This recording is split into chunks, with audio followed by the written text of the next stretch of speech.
Hey everyone.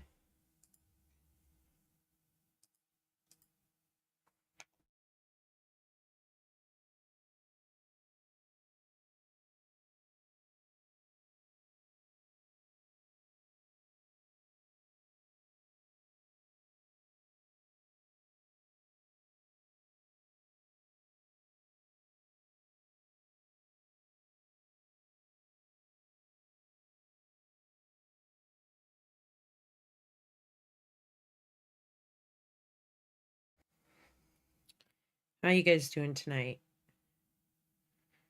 Let's see here.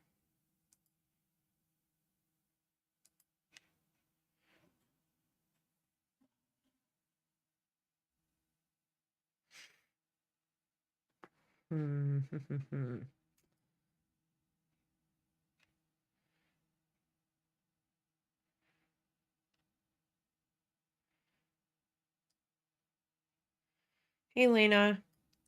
All right, guys, I just quickly typed this up so we can just see written down again what let me zoom in on this. There you go. Today we're going over the remaining custom 3 scene animations. And we're gonna then get into how to assemble a reel. I forgot last class, I needed to show Jade had requested how to create a jade stone, like a gemstone or small rock inside of Cinema 4D. So I'll show you guys how to do that real quick.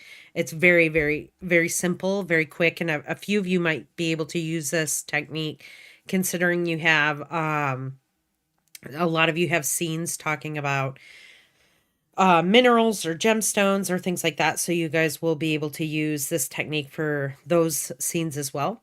Also, then just a reminder, Monday night, due by midnight, both the first draft of the reel and the second revision round assignment will be due. But again, make sure to complete revisions first on your other projects. So the second revision round is going to consist of no. Hey Nikara, what's up? And Lena, no, it's not posted on there just quite yet. I'll post it after class. I have it ready to go. Though, let me see here. Revision round 2 just will entail the Eve bot. So make the changes to the Eve bot that I gave you, make the changes to the Monarch Butterfly scene that I gave you, or the 3 scene animation, and the custom 3 scene animations as well. And that's why I'm giving you feedback on the rest of those tonight. So you'll want to do this first, and then you'll want to go and attack your reel, because the reel should have all your pretty much final versions of everything in it. You shouldn't have first versions of anything inside of a reel, to be honest. A reel is there. We have a reel to get a job. It's essentially your bulk of your resume. So it's like a business card. And when you're going to get a job, especially in animation, you have to have a nice polished reel. And so that's why I want to have all of your revisions completed before you guys start putting them into your first draft of your reel. Okay. So just making sure that that is reiterated for you guys today. I can post this here. Let me post this right now for you, Lena, so I don't forget.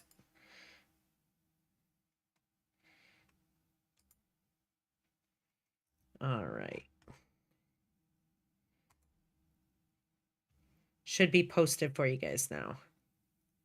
One single video, one single MP4. 1920, 1080, 24 frames a second, like everything. How you guys doing today? I almost fell asleep in between work and class, so I'm sleepy, but have coffee. I think a big part of it was the lovely weather that we had today. It just kind of, it's not necessarily. Lena asked what elements of a professional looking reel that companies are looking for. Polished work. They're looking to see that it kind of depends on what you're going for, right? You put a reel together for the work that you're looking for. So if you're looking for some kind of cartooning position, right? This kind of work isn't going to cut it. This is more motion graphics animation and stuff. So this would work really well for marketing, advertisement, things like that. As far as like if you were going to go into video, like if you were going to do video games and stuff like that, you would want to have a reel for just your 3D and video game like animations for characters and things like that. So it just kind of all depends on what position you're looking for. That's what you put your reel together for that position, right? Similar to like what you would do with a resume when you're going to look for a job. You make sure you put things inside of your resume that pertain to that specific position or will be relevant to that specific position. If you're going for like a design job, they're not going to really necessarily care as much if you did customer service work 15 years prior, right? Maybe, customer service work does carry over a lot into communication and things like that. So like it could tie in a little bit, but they're not going to really care about that work you did in the past versus the work that you have now that pertains to that position. Cool. Yeah, same. Doing all right, a little sleepy. Getting ready for the holidays, so we move forward. We chug on. All right, so really quickly here, before we get into looking over the custom 3 scene animations, the rest of them, I wanted to show you guys how to create like a, let me shut my camera off for this. I want to show you guys how to create a pebble or a rock like thing inside of Cinema 4D. Very, very easy to do. The first thing that you want to do is you grab a sphere primitive and put it into your, let's see, let me turn this on. All right. We have this here on our stage, and I'm going to change the type to the hexahedron. Again, like I said before, I like working with this because at the top there is no point it comes to. It's very even shaped. Let's increase the amount of segments here, maybe to 40. And then the other thing I want to do is decrease the radius, actually, because I'm going to make this like a small little pebble. And with this specific deformer, it looks better when the object is a little smaller. So in our deformers here, the little purple ones, right? We're going to click and hold down. And down at the bottom, there's this one called a deplacer or displacer. Blah, blah, words. Words are hard. So you want to grab this displacer, and you're going to make this deformer a child of the sphere. I'm going to drop it in there. And then under this displacer deformer, we are going to go under the shading tab right here. Under the shader, we're going to click on this little triangle, and we are going to fill that shader with noise, right?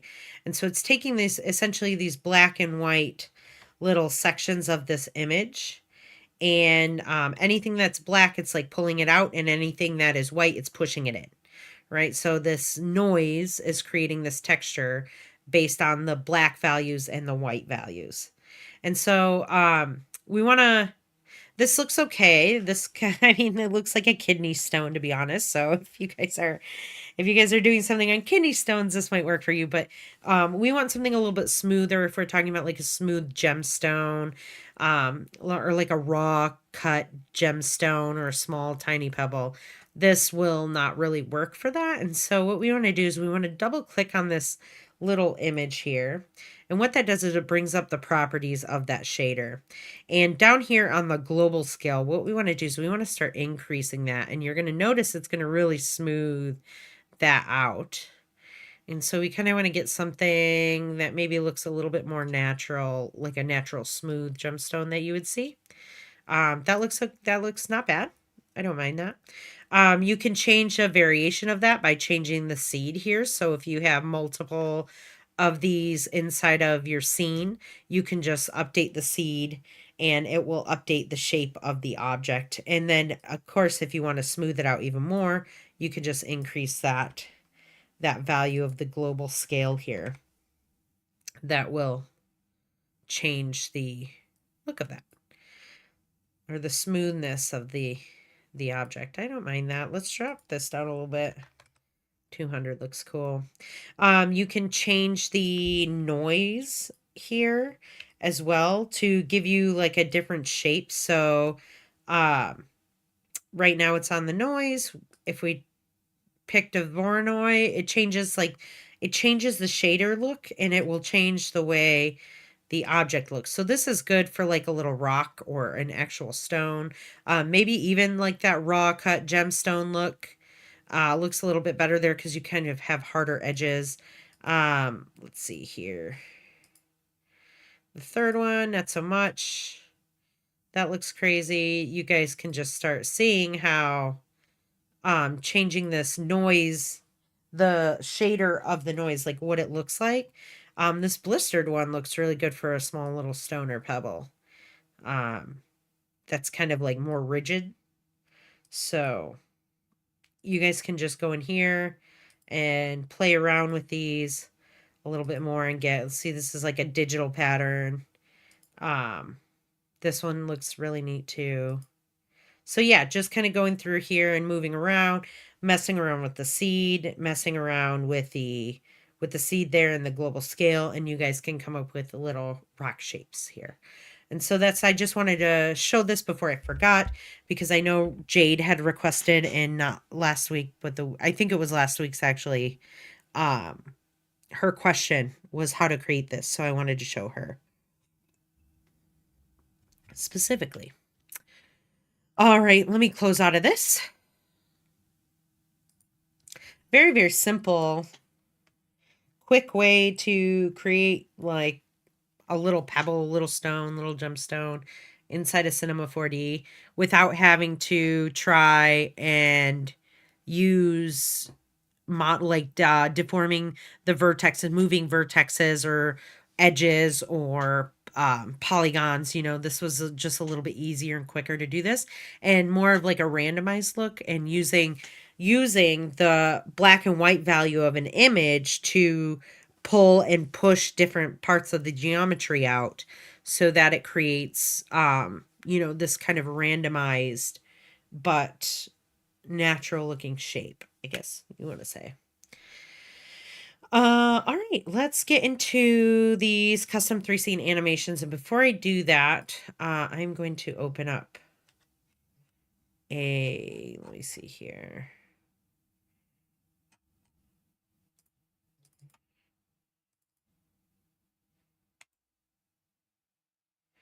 I'm just going to create a really quick folder. Yeah, no. I'll do this. I'm just going to create an After Effects and an assets folder. Just quickly.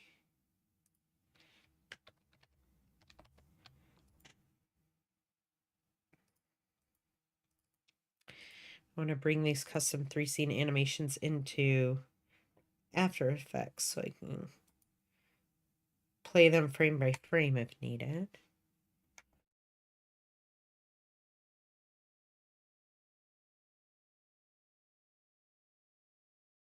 Lena, have you been playing around with that rocket?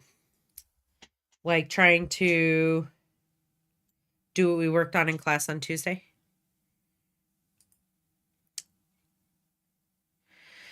All right, let's see here.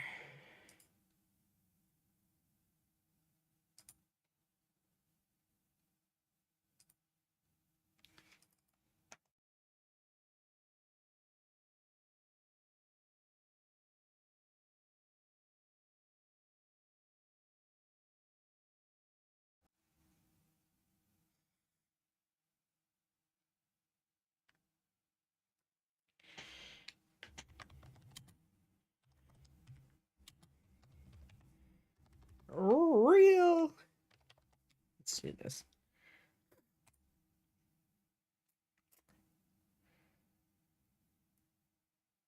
Okay, cool. Yeah, not a problem at all. All right, so let me import real quick these.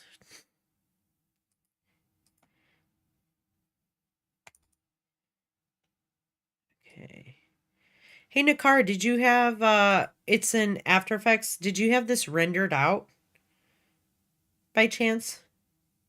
Can you render this out for me, and submit it to me in Slack real quick? And I'll go over it. Let me make sure that I'm on Slack.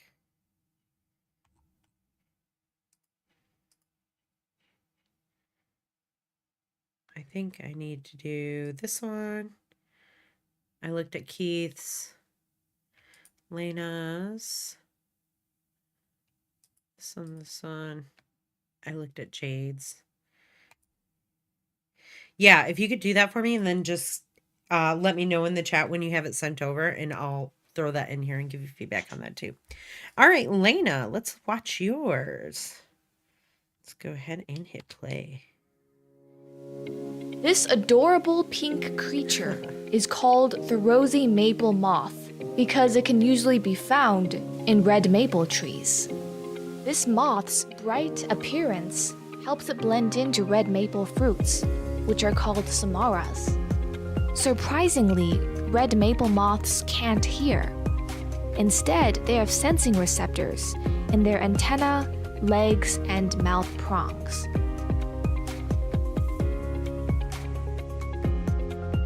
Wow, cool. Should be proud of yourself on this one, Lena. Really good job, yay! This adorable pink creature is called the rosy maple. Yeah, I think that this is a wonderful start. I think there's a couple things that could create a little bit more visual interest here, but I love the style that you went for. I love the illustration and how you've given like this texture to the little rosy maple moth. Very cool. Very interesting. Did you illustrate this? It looks like a Procreate or Photoshop. Did you use one of those? FYI.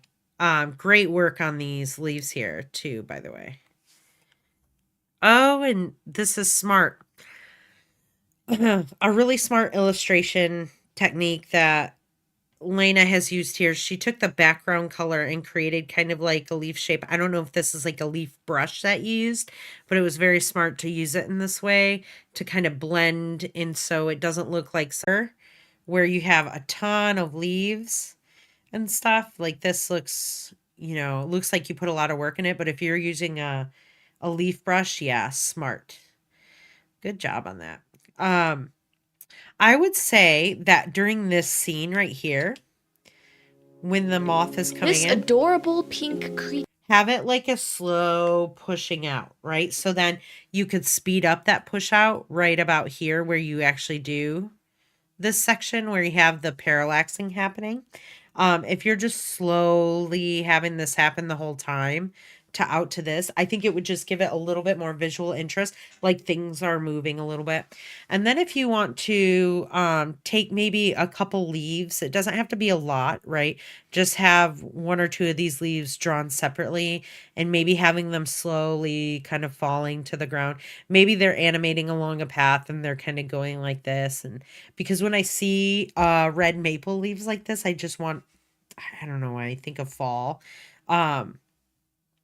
But I think that would be neat, and I think that would be interesting in there. If you don't do the leaves, that's not a big deal, but I think that the like the dollying out of the camera, like panning out of the camera, with the camera out of the scene would be visually interesting here right in the very beginning, so that it's kind of pulling out, it's revealing the little moth, and then it pulls out all the way here.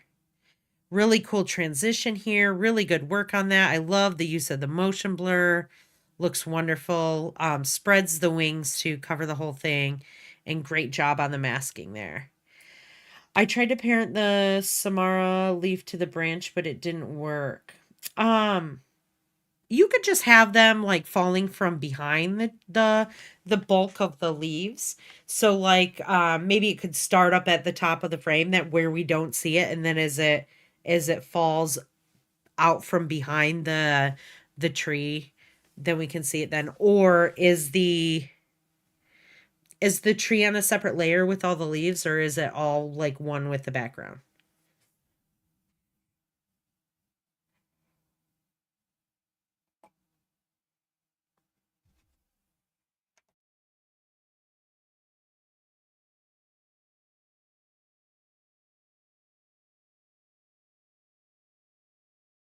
Yeah, but I really like this.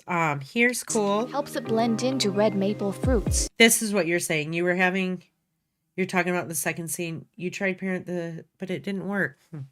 Are these images?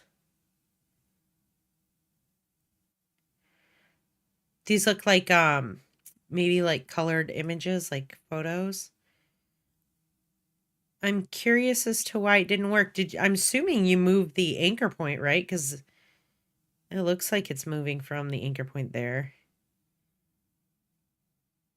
That's why. Okay. So the bend it is an effect in and of itself. You would probably have I don't know if you can parent it to a puppet pen tool thing. Let's test that out right now. Unfortunately, with the Bend It, with the CC Bend It effect, it is because it's an effect and it's attached to the layer and it's just affecting the layer. It's not, you can't parent something to that effect. I don't know if you can, let's try something here. 1920, 1080, 10 seconds. Great. Okay. So shut the fill off. Perfect. Okay, whatever. We have a red branch.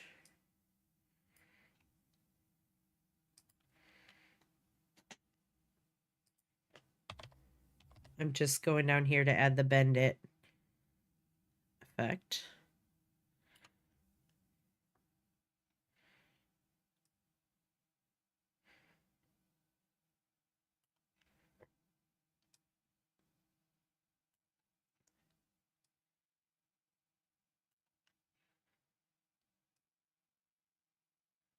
Okay.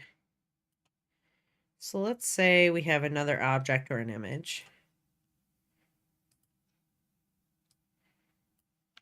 Here. And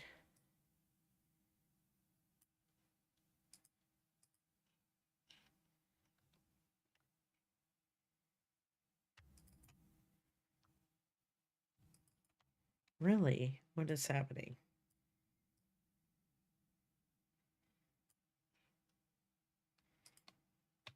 Let's make sure. Okay, that's right. Maybe if we connect, let's test this out real quick. Okay. If we take the rotation,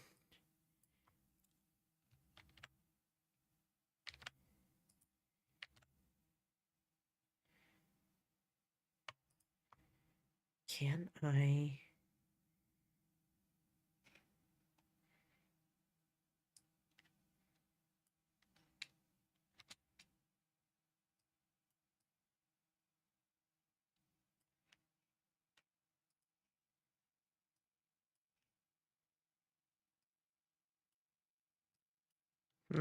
I don't think it's gonna work. Let me try something. Wait.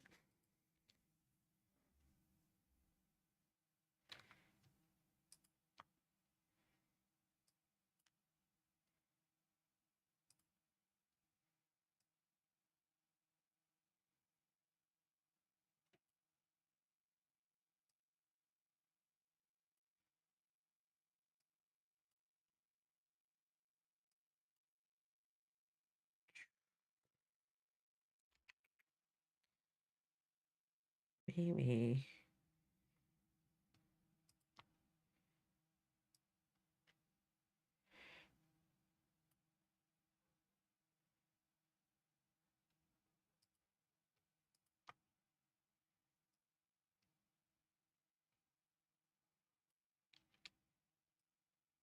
No. I'm just trying to do chaotic things right now. Trying to see if I could get it to work, but it's not going to work that way. So you would either have to hand animate it, or let's see if the bend it. Let's see if the puppet pin tool will work on the stroke. I don't know if it works on the stroke. I don't think so. You could animate it manually to like kind of follow that. I animated the branch with the bend it. Yes, the Samara leaf is an image. So let's take this and we are going to create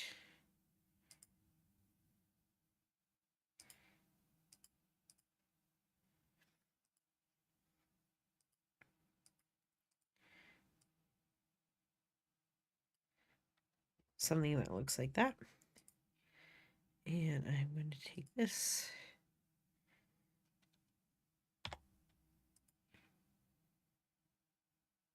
Wait, which one did I grab? I grabbed the wrong one.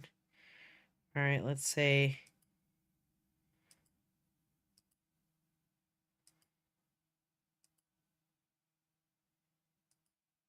we're putting puppet pin tools all the way down here.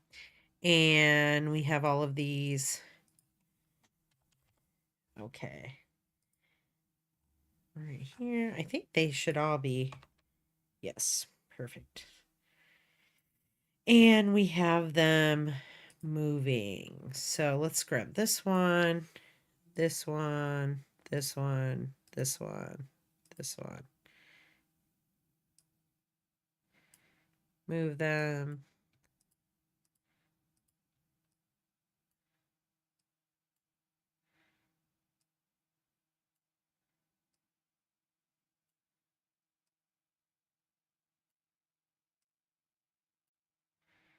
Less natural, but I am just adjusting this. And then we move back this way.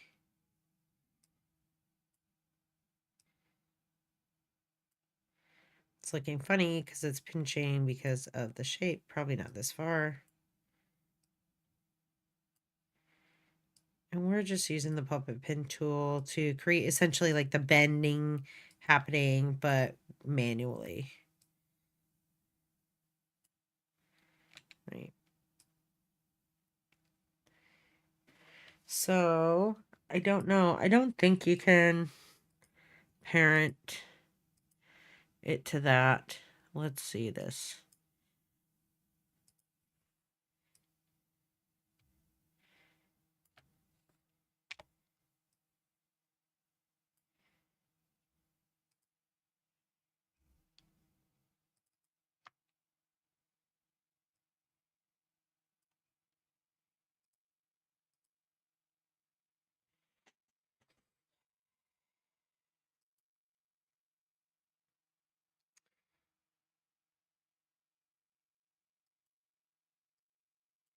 I'm trying to find which one.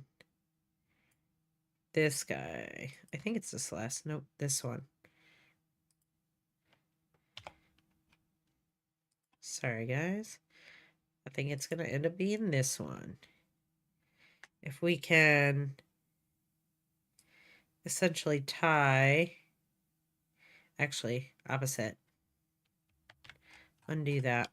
Tie this position here to this one. There we go. So you can do that. So if you want to work on doing like using the puppet pin tool, you can either, like I said, animate the leaf manually, or what you can do is animate the branches using the puppet pin tool, obviously taking more time than this to make it happen. And there's a tutorial back on the custom 3 scenes that talks about using the puppet pin tool. But and then what you want to do is you want to take the position of the object here, and you don't have to keyframe anything. What you're going to do is you're going to take this little pick whip that's here right next to the position, right? Okay, because if you notice, there's pick whips kind of all over. This is the pick whip for the entire layer, but this one right here is the pick whip specifically linked to the position of this like octagon layer, pentagon layer. Okay, so I would delete the bend it effect and then replace it with the puppet pin tool. Yes. And then what you want to do is you'll take the position of your little leaf, right? And you'll take this little pick whip. Here, let me make this bigger. And you're going to drag this all the way to the position, not the pin type, but the position right here of the specific like the pin that's at the very tip of the branch. And then what it does is it's going to link the position of this leaf image that you have to that last little pin. And so wherever that last little pin goes, your this your leaf will go as well. And then you'll just have to you'll have to also animate the rotation at that point so that it keeps like kind of orientation along the thing. So put that here. Back here, I would do it straight up. Where's the center? Here I would go the other way. So then let me line this up though. And so then they're kind of oriented along the same way. You know. So you could do it this way as well. You can also try and keep the puppet pin tool and just animate them along with it if it's easier to do that. But I think that either technique will work for you as long as you just put a little time into it. I think you'll be okay. But this scene's good. Let me see here. Let me watch the rest of it. Helps it blend into red maple fruits, which are called samaras. I like that. Surprisingly, red maple moths. I think right here, this is a good scene, especially when these things start to fall down. And I see you have like, is there a blink in his eye? Let me see. I think you could do like some kind of wing motion. Like the wings are like almost as if you're seeing a butterfly sit on a flower and their wings kind of just like slowly flutter back and forth, very slow.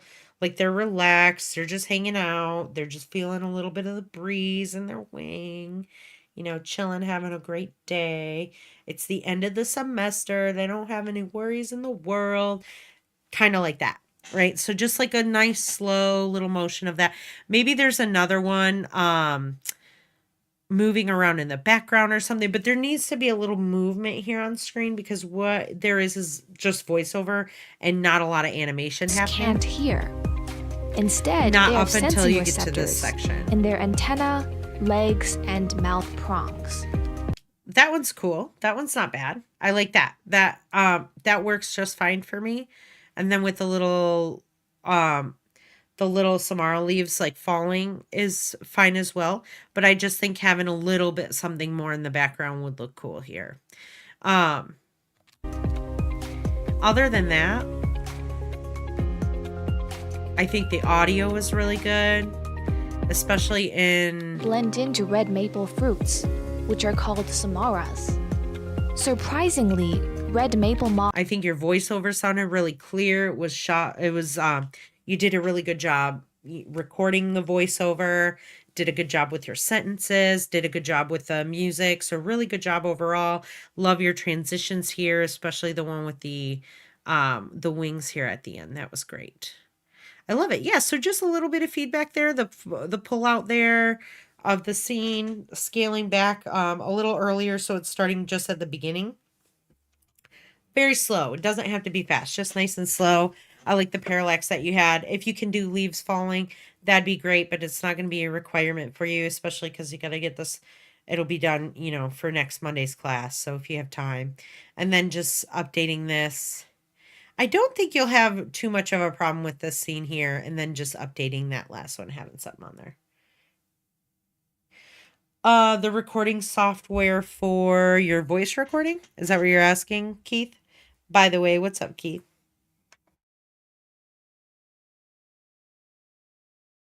We use Adobe Audition.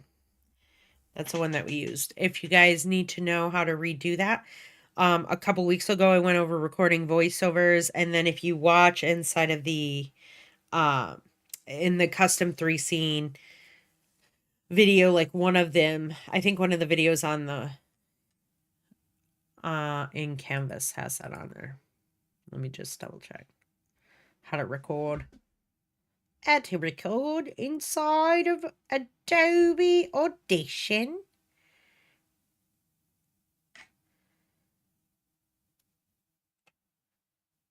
For some reason, when I listen to my voiceover, I heard a loud humming background sound. Is that normal? I mean, if you don't have a really nice mic, you're going to pick up background noises. So you're going to pick up air conditioners, anything that happens outside. You're going to pick up just kind of the room noise, which is very normal. You can try and remove room noise from your audio. Here, how to remove room noise in Adobe Audition. Let's look up. Oh, this guy's usually really good. You basically take, you bring in your audio, well, you record your audio inside of Adobe Audition. And then what you do is you take, and they do this inside of professional, like, shoots when they're like going on set or somewhere on scene, and they do something called a room tone where everyone's quiet for a minute and they just record the sound of the room. And that way in post-production, they can go and they can remove that sound off of the background of the audio. So I'm actually going to share you guys a, let me share this here. I'll post it into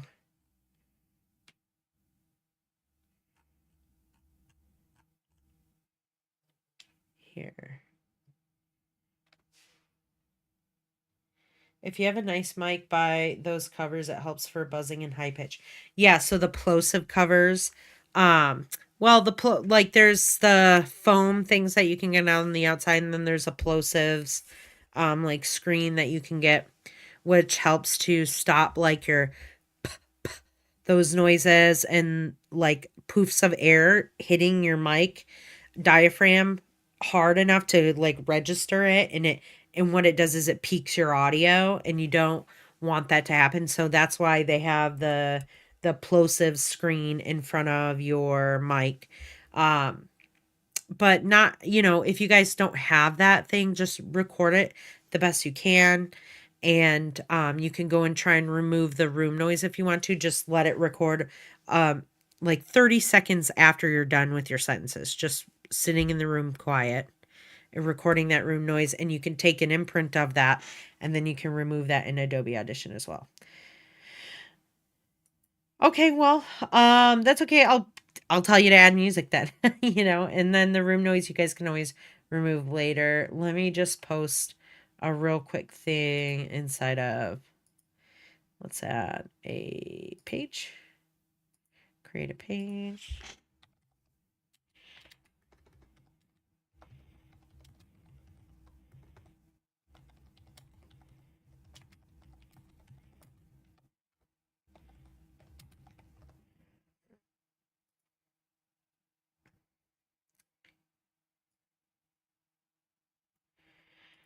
Sorry I didn't show you guys how to do this. Let me edit it real quick.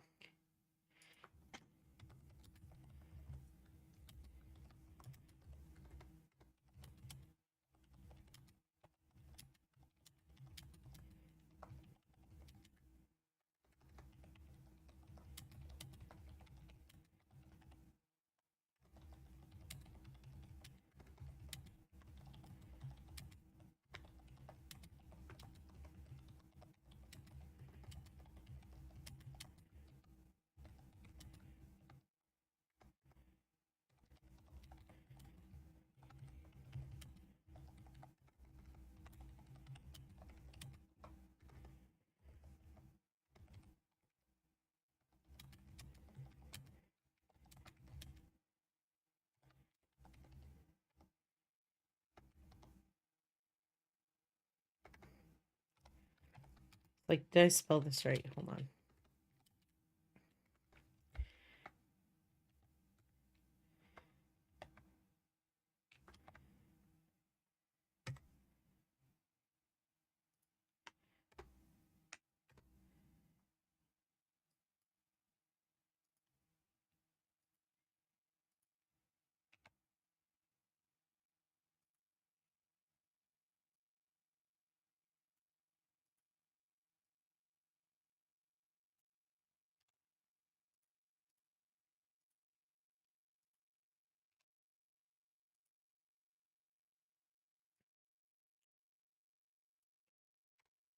Let me just click on this.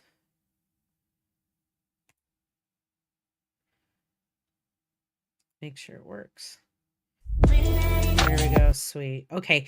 Yeah. If you guys watch this, you'll learn how to do that. And then you guys can do that for the custom 3 scene animation as well as your, oh, wrong thing, as well as your color scope project.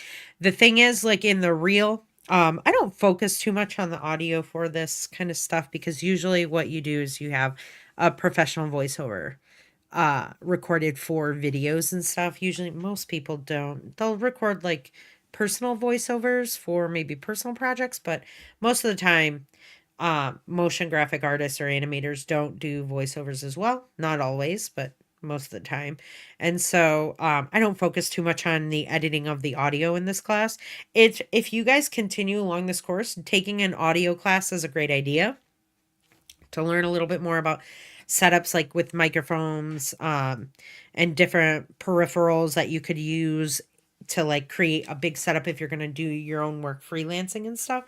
But I don't focus too much on that, but this should help you guys to do like a little bit of audio editing for your voiceovers here. Even in my office, if I did a voiceover, I'd still get a lot of noise. And we have new windows installed, which are double pane, so they cut out a lot of noise, but you still hear all sorts of stuff. You'll hear, the doors aren't soundproof. Sound reflects off walls and hard surfaces, so you'd hear all of that kind of stuff, and it wouldn't be perfect environmentally wise for me to record like a professional voiceover in here. I'd have to set it up. So you guys aren't going to get that quality right away either unless you guys, updated your office or area. But yeah, that should help out for you guys. I mentioned that Illustrator and After Effects are linked, so if you change the drawing in Illustrator, it will update on After Effects. Is Photoshop also linked to After Effects?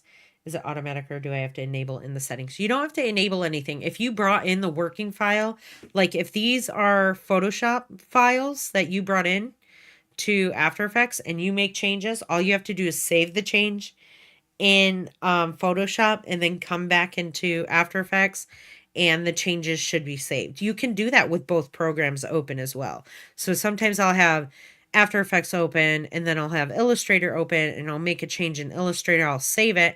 I'll come back to After Effects. It might take a minute to update, but I'll save it. Or what I'll do is I'll go into the file here and I'll right click on it and just reload the footage and it will make that update for you. So it should be linked if you did it that way. If you just brought in PNGs or JPEGs, then no, it will not be linked. But good job on this. All right, we're going to move on to Tristan's. Killer whales, aka orcas, are in fact not whales. They're actually oversized dolphins, which explains why they're menaces. Another fun fact is that orcas, besides humans and maybe brown rats, live everywhere around the globe, except on land, obviously.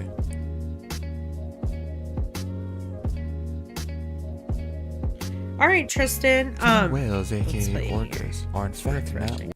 Yeah, not a bad start. It doesn't sound like you made updates to your script like I requested, so make those updates to the script. And then this this scene right here. This scene isn't bad, but you want to have like orcas are never. I mean, they don't really. I guess they can, but most of the time they're moving around in the water and they move in groups called pods, right? So they're a pack mammal technically. And because of this, you might want to have like a couple more on here, and then using that puppet pin tool to create the tail, like the motion that the tail would have to move through the water, would be something that I would like to see in this scene, because the just kind of the floating and hovering around doesn't really do it, especially at this point in class. Killer whales, aka orcas, are in fact not whales. They're actually oversized starfish. That's not bad. Also, you could have, I would align these differently. Maybe having the, oh, sorry, you guys. If I hit the wrong button, it puts me in timer mode. 10 minutes. You guys have 10 minutes to make your changes. Just kidding. Like take this orca and move it downwards, and then maybe have this one up above, and then aligned so it looks like something is happening here. Or maybe the dolphin swims onto the screen, because I think that would be more interesting. And then when the background changes here, that's not bad. I mean, I'll allow that change to happen like that. I think an opacity change would be a little bit better, like smoother looking. Or if you could somehow blend this hard line on the backgrounds, I think that would cool. So you could do that by maybe having a gradient background, all one gradient, and having the size of the layer twice the length of your composition here, and then just moving that layer along. And then that gradient will also, obviously move along with it if it's on the layer. So I think that would look a lot nicer. I'm sorry, keep clicking down here. Actually oversized starfish, which explains why they're menaces. Another This is funny. I mean, if you're going to keep this line in it, you're not going to change the VO like requested, then I would have this, if you're going to have this scene happen, have it change opacity and come in at full view right away, and not just kind of partially there. I think that having like a full size screen of a menacing face on an orca would look better than this kind of halfway faded on look. I think it would lend itself more. Another fun fact is that orcas Also, when the earth comes in, it kind of, it has like this jittering that's happening here to it, which I think could be changed. All you would have to do is maybe animate the world from this side of the screen this way, right? You could do that, or you could do it from down here and go up, or from up here and go down. It doesn't matter. But I think animating it on screen that way would be a little bit better. Also, I think there is an option in here. If you take your illustration, and because I think it would be cool if the world rotated, right? And I think that we have a sphere option. So let's say let's create a layer with a gradient. New, solid. Okay, magenta. We'll add. Okay, you guys can see kind of gradient ramp. 4-color gradient. That'll be cool. Throw that on here so you guys can see that. And then what I'm going to throw on here is it's an effect called under perspective. I'll type it in there. CC sphere. I think you guys can see it. Perfect. Yeah. Come on. There you go. CC sphere under perspective. If you grab that effect and drop it onto that solid layer, it's going to create a spherical object for you. And then what you can do is you can obviously rotate it. You can pick different directions that it rotates in. There is a hard line in the center because of the seam that is created from one side of the composition to the other side of the composition, and if they don't match up exactly, it's called if when they match up exactly, it's called a seamless pattern, but when they don't, you'll get this little seam here. So just keeping that in mind. Maybe you just want to rotate it a little bit this way, because you'll also get that seam right there too. And if you wanted to fix that, you would just have to adjust where the colors were on here. So for instance, I would have to change the points of the gradient so that maybe the yellow's centered here, orange is here, maybe not have as many colors, right? So maybe this blue is also this pink color, and this one here is also the yellow color. And that's going to make more of like a seamless look to it. It might still have a slight seam, a very small pinch right there, but it looks more like a seamless kind of sphered world. So if you take your how you would do this is you would take your map, right, and you would make it look flat, like if it were unrolled in a big piece of paper, and just essentially fill this all in with blue. I can do that here. Okay, let's see here. Let's do it that way real quick. So instead of gradient, I'm going to delete that. We're going to go to fill. I'm going to drop a fill on there. We're going to color it blue. It's not getting any of the shading right now because of the layer order here. So we're going to do that. And then you would just essentially draw worlds or pieces of land on here without making sure that they don't touch across the border there. Right? And so then when I go into this layer again, I would actually do this. Instead, I would probably take this off. I would turn this into a pre-comp. And then I would put that sphere effect onto the pre-comp here. Will it work? Yes, it should. There we go. And so now you have like this spherical looking world.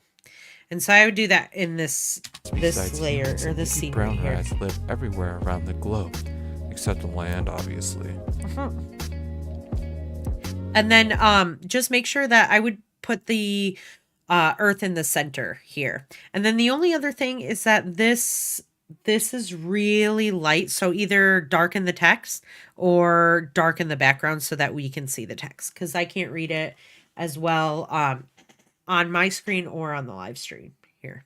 So those are the changes I think that you should make for your project, but good start. All right, we have, let's see, Natalie's. The Dimetrodon, weighing up to 550 pounds, growing up to 50 feet long, lived in the Permian period in various places such as southern parts of the United States.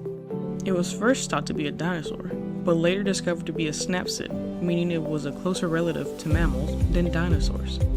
Originally thought to be used for swimming, the Dimetrodon cell is highly believed to be used to regulate body temperature by absorbing sunlight during the day and using that energy to stay warm at night. Awesome, Natalie. Great, you put a lot of work into this. I can definitely tell. I think it's awesome.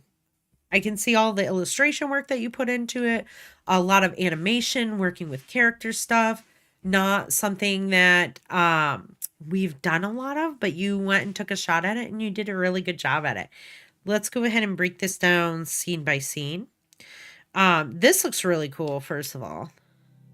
The Dimetrodon, weighing up to 550 pounds, growing up to 50 feet long, lived in the Permian period in various places, such as southern parts of the United States.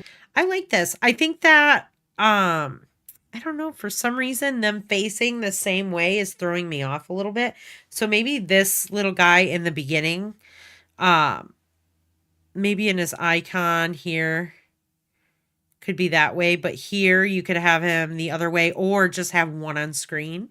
So it fades out to this guy slamming into the ground. Like, so right about here is where I would have, right when you're fading off here is when I would have the other one coming in and slamming to the ground, because you're selling that weight, especially with that little puff, those little puffs, the little puffs of dust that are flying up. So cool. Smart. And I love the animation of the cracks in the ground. I think that's good. I would just remove the extra one in here, because it just kind of fills out the scene a little bit. It's not super balanced with it. And so I just think it would look visually a little bit more appealing. But you really good job on these animations, especially like this, just like standard, like, what do they call it? Where like this idle animation that you have it happening. The mouth animating, the tail, you've got a lot of the head motion, really neat, like the First thought to be a dinosaur, but later discovered to be a snapsid, meaning really good job actually on the little character here, because he just, this is what I mean by starting off simple with the character animations, and just, doing simple rigging helps you to learn a lot more on motion and stuff. And I think that right here, when you have him saying, or when you're, it was first thought to be a dinosaur, but later discovered to be a snapsid. When it was like later discovered, like he's shocked, it sold me on that. Even though he doesn't have facial features, or the character doesn't have facial features, by the body movement, I could tell that he was shocked, right? So good job on that. Really good job. It was a closer relative to mammals. Also, he could be freaking out because he's face to face with a dinosaur. Than dinosaurs. Well, technically a mammal, right? Originally thought to be used for swimming, the Dimetrodon cell is highly believed to be used to regulate body temperature by absorbing sunlight during the day. I love this. Like, he's laying down even was really good.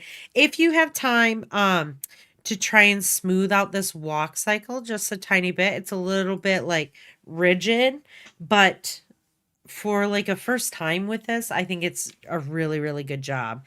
I also like how the scene goes from day to night and the stars coming in whilst he's settling down, his little eyes close. That's cute.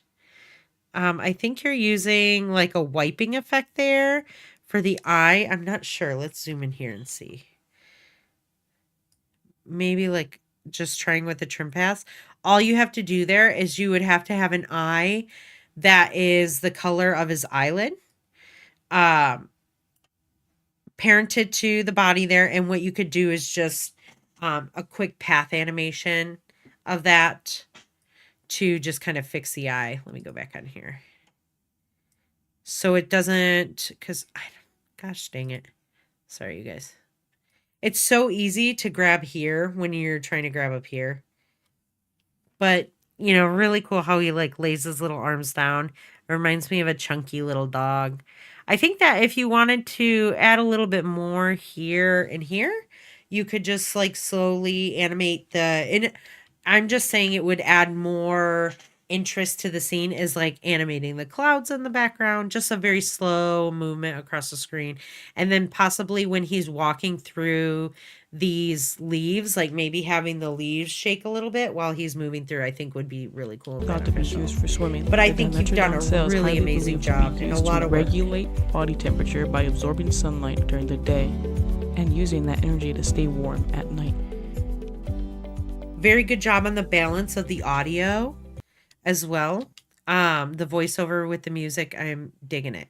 The other thing here is just make sure that the text isn't this close to the edge of the composition. If I put the title action safe on, you want it to be lined up within these within these bounds here. So just change that. Other than that, you killed it. Really good job. All right, let's go ahead and watch Josh's. Nakar, do you have that sent to me? Is that is yours almost rendered? If not, I'll open the After Effects project. All right, let's play this. Josh's. When it comes to gaming, there's a bunch of video game consoles to choose from, and a lot of them can accommodate to your needs. Whether you would like to play your favorite game on the go, or you want some good game time with your friends on your mom's couch, there's a console for you. Each console has some exclusive games, from Xbox's Halo, all the way to PlayStation's Spider-Man. There's always a game waiting for you to play. All right, not bad, Josh. Good start on that. Gaming, there's a bunch of video game consoles to choose from, and a lot of them can accommodate to your needs. I like your transition that you had here to the screen. The thing is I would like to not just see like a black screen coming up. So if you're going to have stuff like, especially on a console that is like a Nintendo, like a handheld gaming device, and not like a PC or a PlayStation where you have to plug it into a monitor, but this handheld, how you have it scaling up into the scene here, you could have something on the screen happening, maybe like emulating a game that you play or something like that. So it looks a little bit more interesting, than you could fade it out into this. Whether you would like to play your favorite game on the go, or you want some good game time with your friends on your mom's couch, there's a console for you. I also think based on the office scene isn't a bad scene, but based on your voiceover, you're saying gaming on the couch with your friends. So I would almost have this like a scene inside a living room, right? So maybe a television on the wall and stuff like that. Instead of the PC gaming, you could just have like the Xbox and PlayStation on there. I mean, let's see. The script is less about facts and more about kind of like just an opinion piece on gaming. And I was hoping this was going to be more factual, like maybe you talked about when a specific one came out. At this point though, it's really late in the semester and I don't think you're going to have time to change it. But in the future, just make sure you guys are listening to those directions, right? So it's not an opinion piece with these. I want to see facts with them, right? So, I mean, it's not that it's wrong. Like you can definitely take these and play these on the go and stuff like that. But I was hoping for more like a historical thing about these systems rather than just like you can take it with you or you can sit and play on the couch with your friends, right? But at this point, like I said, you don't really have time to change that. So I would definitely update this scene though and have this as like a living room scene and also have some other stuff animating in the background on it or something so that it's not just kind of stagnant here. Mom's couch. There's a console for you. Each console. I think that the audio, by the way, you could actually, I would turn the audio down maybe a notch, 1 to 2 notches. So 3 to 6 decibels, maybe turn it down a tiny bit or increase your voiceover because the voiceover is kind of quiet on here and the audio is just competing a little bit. So console has some exclusive games, from Xbox's Halo all the way to PlayStation's Spider-Man. There's always a game waiting for you. I think if you're going to have, like talk about the exclusivity of the games, I would throw a bunch of different games on screen and then have, the Halo and Spider-Man. So like while you're talking about it, instead of slowly having these kind of bounce onto screen, maybe you could have a bunch of different exclusives for each one, piling up inside of the scene. And then all of a sudden when you say this one and this one, these ones just move onto screen. I think that would be a stronger scene there.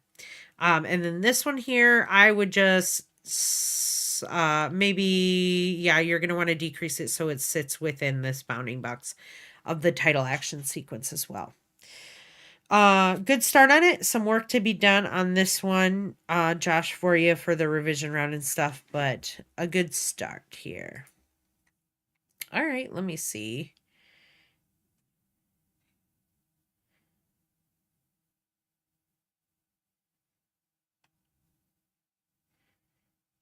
Okay, yeah, getting used to the pen tool and stuff. All right. Let me see. Let me see if it opens inside, because I have an After Effects. Did you bring your animate files into After Effects? Is that way I have a... Is that way you turn in After Effects file? Turn the notifications off.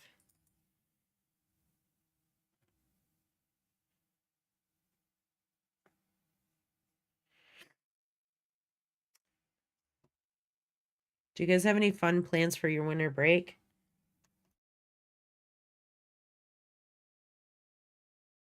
All right, yeah. Here's a big issue when you're sending someone working files too, right? Is because anything that you didn't create inside of After Effects, it has to be sent along with it. So the files like this one, your untitled videos and stuff here, they have to be attached and sent as well. And so, when you're doing this, what you would do, Nakara, next time, if you do this, just, I mean, I wanted rendered video, but if you ever do have to send the working files to someone, right? You go to File, Dependencies, Collect Files. And then you're going to, for all of your comps, you're going to reduce the project, so it's going to leave anything out that you didn't use. And then you can reveal the collected project in your file explorer when you do that, and then you hit collect. I'm sorry. The coffee caught me there for a second. And then it will collect any of the files that you have imported into your After Effects working project. It will collect everything into one single folder. So that gives it, and it gets it prepared to send off to someone else, to a team member, to someone else across the country. Doesn't matter, but you have to collect all of those, or else it'll look like that. And there'll be a bunch of stuff that isn't attached. Lena said, note, just plan to crash during the break until spring semester comes. Nice. Any video games you're going to play? Anything you're going to do while crashing? Keith says, I'm getting my iPad soon, so winter break and I'll be learning Procreate and Dream. I purchased Procreate Dreams. If you guys haven't heard about it yet, and you have an iPad, it's amazing looking. So it's essentially Procreate, but for the iPad. It's like Procreate animation app for the iPad. Let's see. Procreate Dreams. And it's like a one-time fee. You pay $20. You get it forever.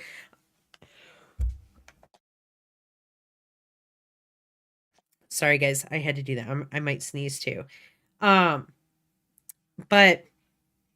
it works just like Procreate. So you can use the brushes, the different like blending layers, all sorts of stuff. So it's like a really powerful drawing tool, but then you can animate with it, and it's so awesome.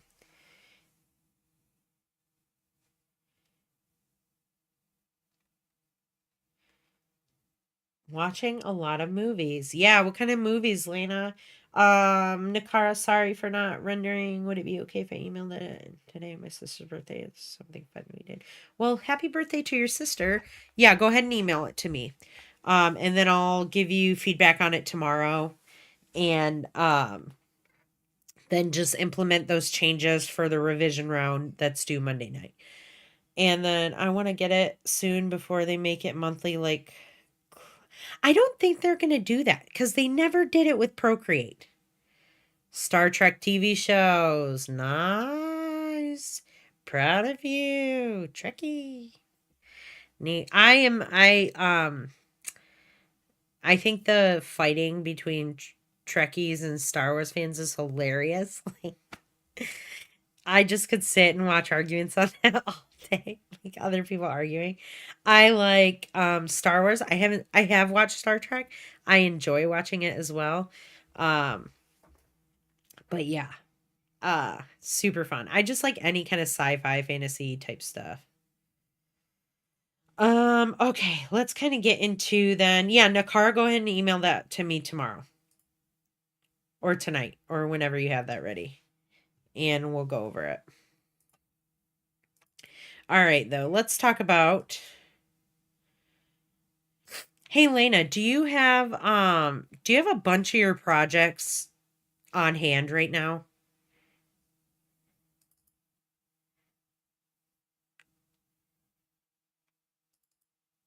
Like the renders? Actually, I know what I'll do. I'll use your guys. Okay.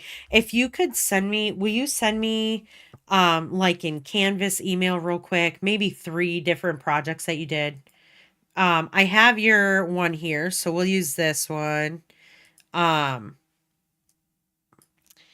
Maybe send me your like bouncing ball, like the first project, your bouncing ball one. Send me the um yes, delete this. Delete this. Yeah, the MP4. Yep. I'm going to show you guys how to assemble a reel, but I need like examples of them. So yeah, so maybe one of the maybe the Cinema 4D motion graphics one and then the After Effects one. If you can give me the bouncing ball, Cinema 4D, or just like 3 of your top favorite projects that you've worked on. It's okay if you're like working on revisions for any of the other ones, but if you send me just a few of them so I can start to kind of show you guys how to compile a reel together, that would be awesome. And just when you have a second, do that to the email real quick. And while we're doing that, I'll show you guys how to do a title card. And you can just let me know in the chat when you've sent them to me, and I can have them on hand to just import in here and do that. Sweet. Thank you so much. That works out for me. Okay, you guys. So let me open and let me turn this on.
All right, let me go back down here.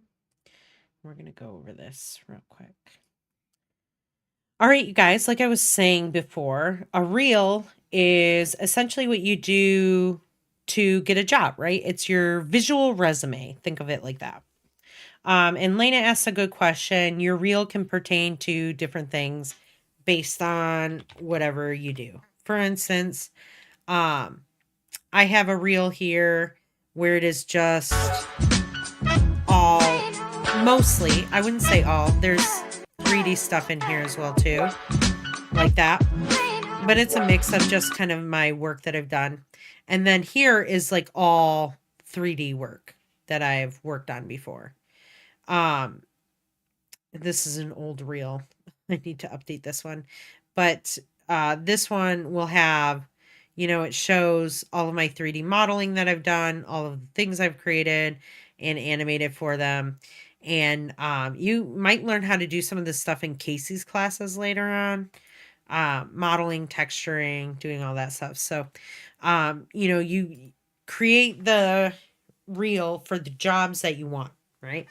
Right now, you guys are inherently not going to have a lot of work. This is probably the first time you're going to have a handful of animated work to put into a reel together. And that is okay. And as you continue on down your schooling career, you'll get more work and you'll be able to assemble them and put them, more reels together, update older works, get rid of older works that don't look as good. You will, as time moves on, you will gain more skills and your work will improve, right? Um, but for this class, we're going to be using all of our work that we have worked on so far in class, right? So all of our projects that we've done are leading up to this final reel that we are making, this showcase of all of your work.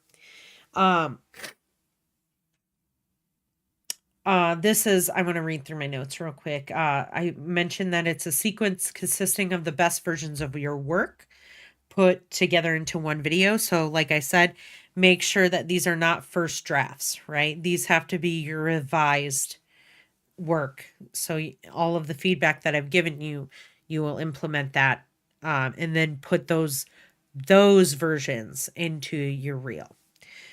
The shorter projects can be a single shot, right? So like the bouncing ball where it's just like 4 bounces happening, your first project, it can be just a single shot that you add in. But the larger projects can be broken up throughout the reel. So anything that has multiple scenes, you're going to want to break that video up and mix it in throughout your reel. So it's not all, you're not just throwing all your videos into a sequence or into a composition as a sequence and then that's it. I do not want to see that. If I see that, you guys are going to get, points marked off, and this is your final, right? So it's really important not to do that. And paying attention to the instructions on this one is like super important. The video layout is going to be look like a title, and then you're going to have your work, and then you're going to have an end card, which is going to be the contact information that you created at the beginning of the semester.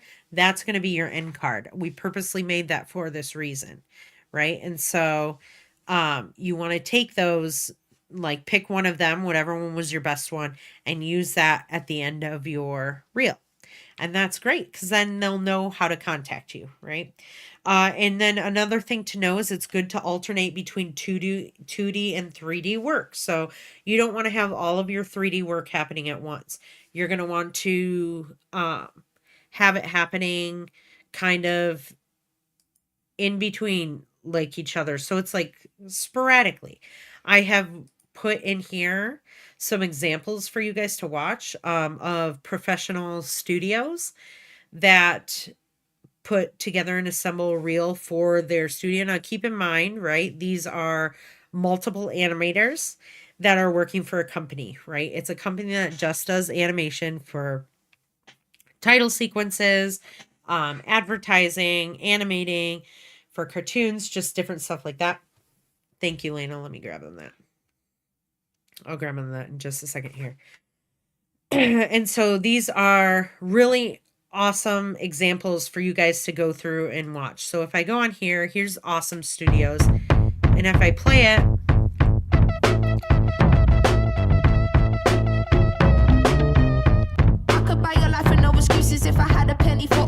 notice they've got a lot of music on here. Notice one of the things that you're seeing along with the music.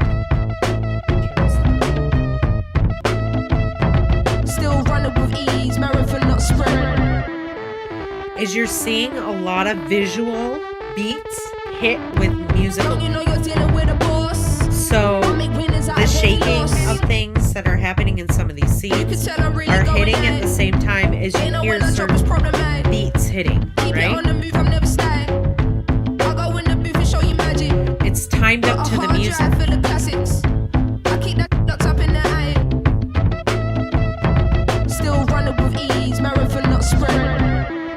They're going to adjust the timing of things. This isn't your entire video. It's going to be clips of your work. Yeah, the transitions are insane. This studio does amazing work, right? They're just killer. But the transitions are something you guys aren't going to get quite yet, but you can start thinking about those transitions and the transitions that you can do, right? Especially Lena, you were working on those sweet transitions for your custom 3-scene animation. Maybe you decide to put something like those into your reel if you have time right now. We're going to do the first revision or the first draft of your reel due on Monday at midnight. along with your revision 2. Again, do your revisions to your projects first and then put that work into the reel. And then I'm gonna give you some feedback on that, and then you're gonna implement those changes for the final turning it in. So if you don't necessarily have a lot of time to put those in right away, those can be done when you do a revision round to your reel. Another really cool one here, Cub Studios, another really popular animation studio here. Again, while you're watching it, listen and watch to what you're seeing versus what you're hearing. And so I think it's really important to find a good audio track before you're actually going to animate your reel together, because then you're going to be able to visually see with the waveform where you need to start hitting certain spots, right? So I'm going to play this, and then I'm going to pull this over here and try and download this. Now, these are about 1 minute and 40 seconds. Your guys's will probably be 1 minute to 1 minute and 30 seconds long, maybe less than that. Sometimes they're 45 seconds long, which is okay because we don't have a ton of work. These are studios with massive amounts of work, right? Lena, did you send it in Canvas or did you send it to me through regular email?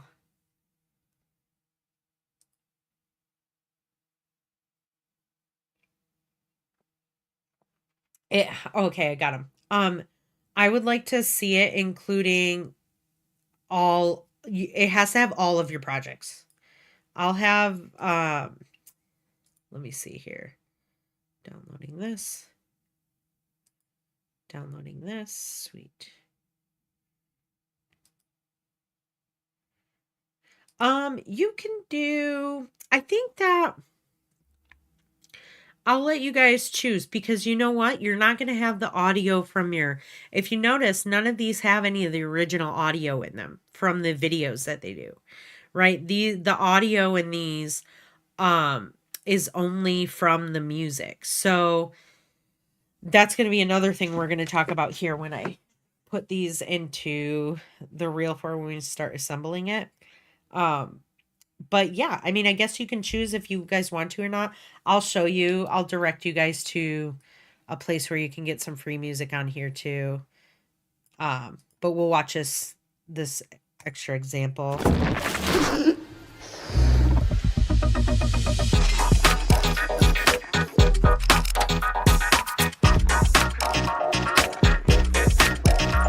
So they're changing the scene on visual or on audio beats, musical beats. Change.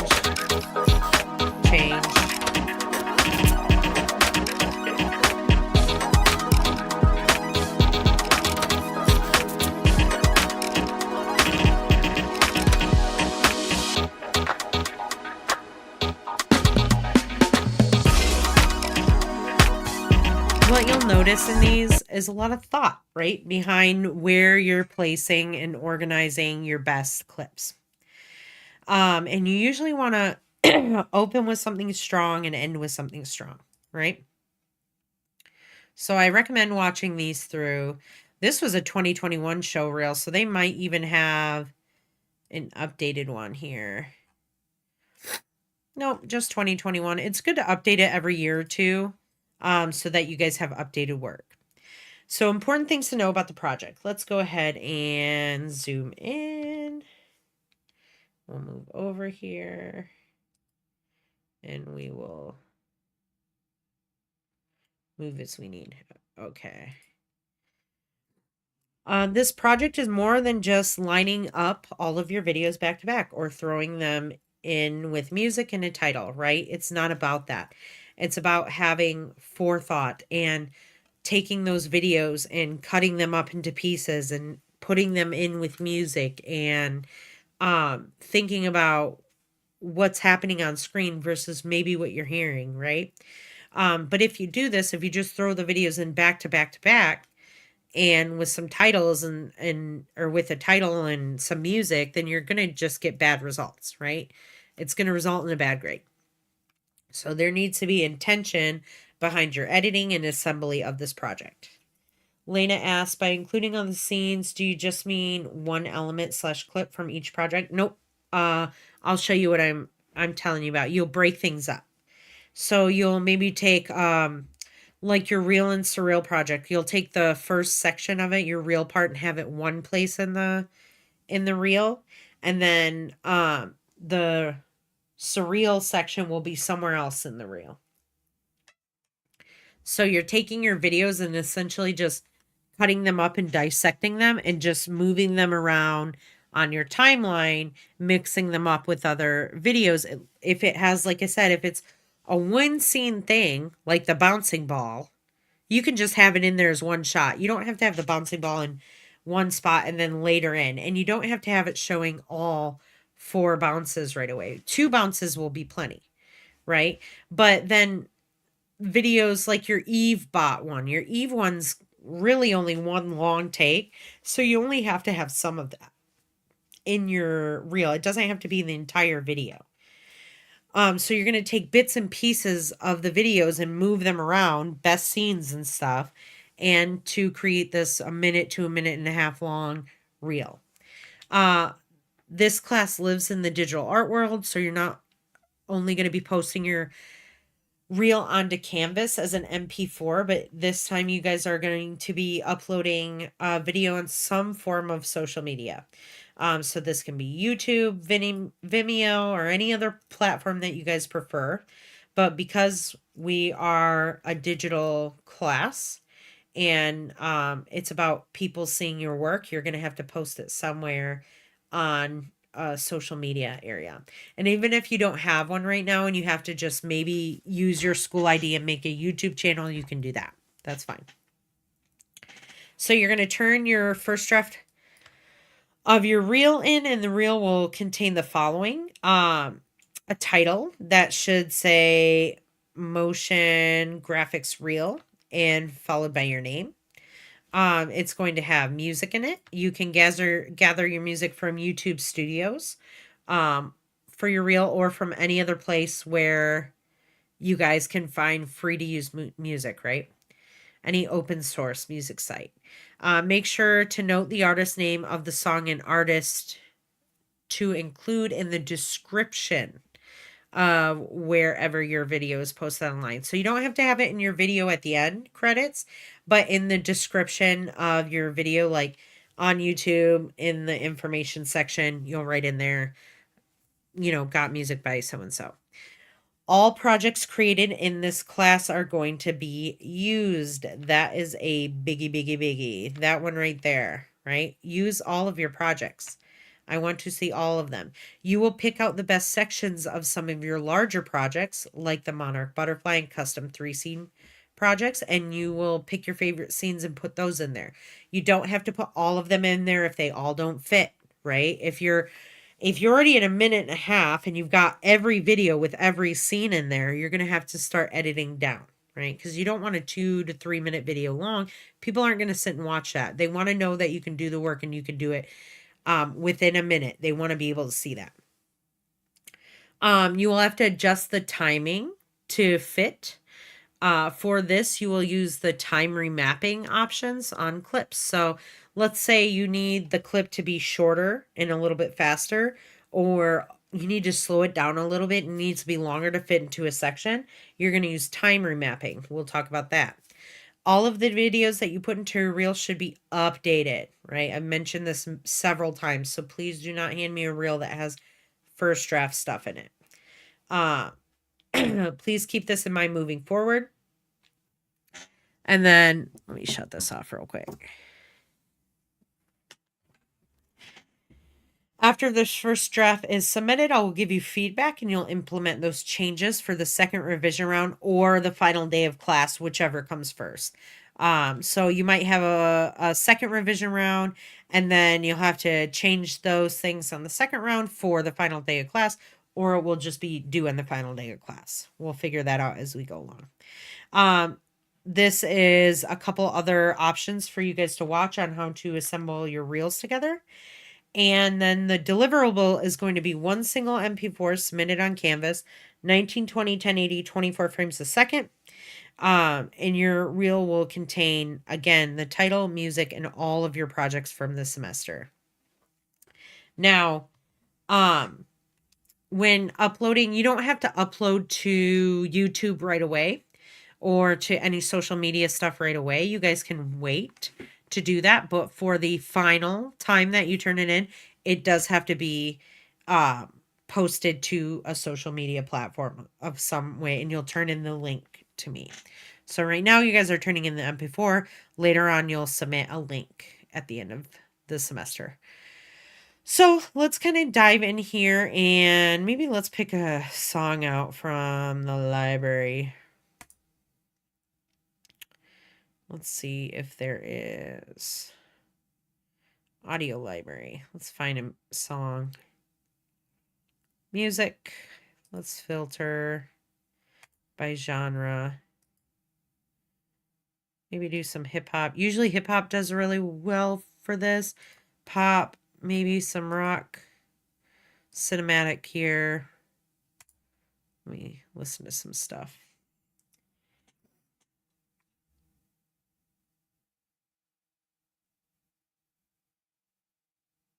So the name in the title will be at the beginning. So it'll say motion graphics reel, Lena, and then, and then your last name, Tran, and then it will have it at the very end. It's going to have your contact information.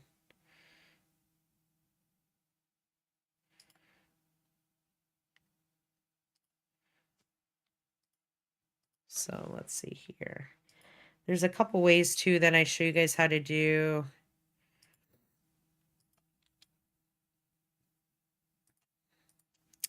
Okay, so I searched up the genres. Let's also filter by time, maybe duration, right? So let's no longer than 1 minute, 30 seconds. 30 seconds, right? 1:30. I only want it to last about that long because if it is longer than that, then, oh, come on now. Are you not going to do it? My, shorter than 1:30. My allergies are kicking in right now. There we go. Okay. So we can see here, that way we know that if we're timing it to the length of our music, then we will likely not have an issue. Pan pizza.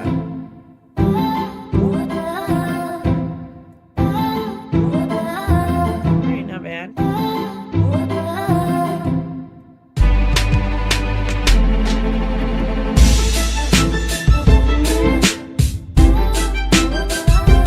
All right, cool. This sounds like a Mario Kart song for some reason to me. This one does.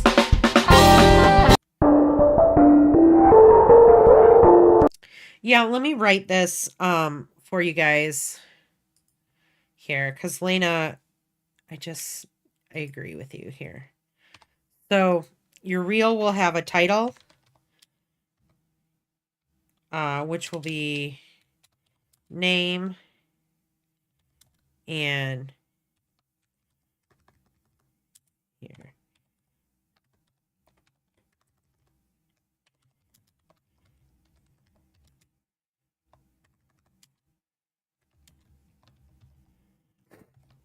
And then the body.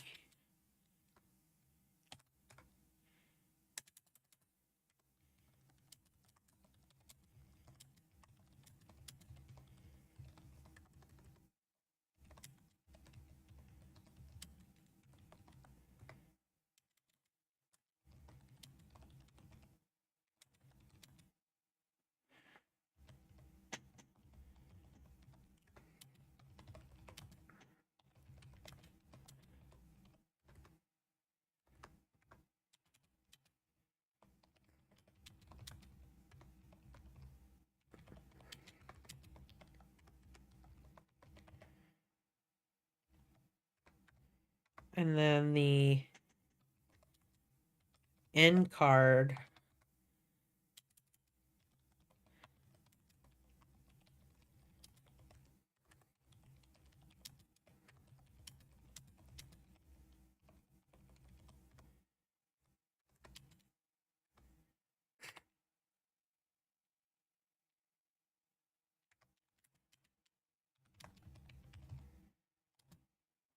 All right. Great. Not all of it you guys can see. There we go. There we go. Does this help out, Lena? Does this make more sense? It should be the following, like this. You'll have a title with your name and motion graphics reel. So, and then the body of your work, which is all of your work from the semester, dissected into a well thought out sequence, adding music to enhance the viewing experience. And then an end card, contact information, animation done in the beginning of class. So that's how the organization of the reel will go. If you want to take a screenshot of this, you guys can right now. I'll leave it up for just another second. But this is like the order of things that you will do, or this is how it should be laid out. And the reason you want the title, you want them to be able to identify who you are right away, what this is they're seeing. Then you want all of your work. And then the end card is going to be how to contact you if they need to contact you, right? I apologize. My allergies are getting terrible. I think it's because I have had a candle lit in here and it just did not do anything good for me. Sitting in front of it for a couple hours.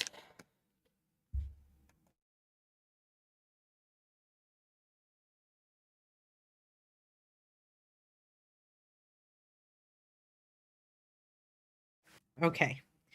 So, let's go back to picking maybe a song real quick. I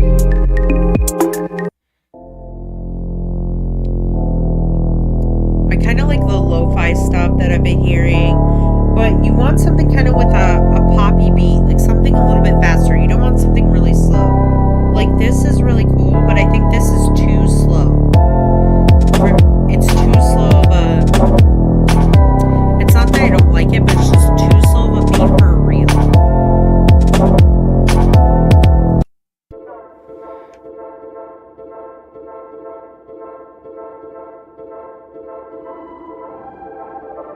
Even this is just slightly slow.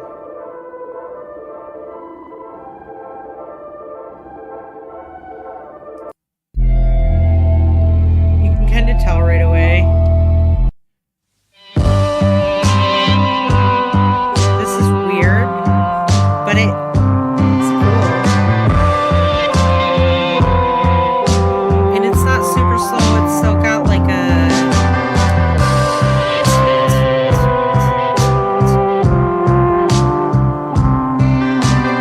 like faster than the others. Let's go to this one.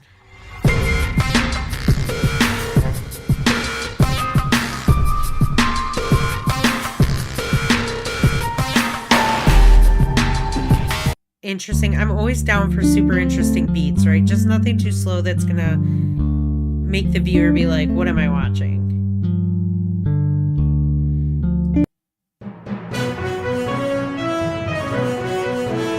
Intro to the news. Here we are in class. Motion graphics reel. This just in. Lena submitted her stuff to us. We have a few people in the live chat today. What is your take on motion graphics? I'm so... I think I played that one. You guys have to deal with me and my weirdness sometimes. Okay, so I think I'm gonna remove cinematic from my search. And just apply that.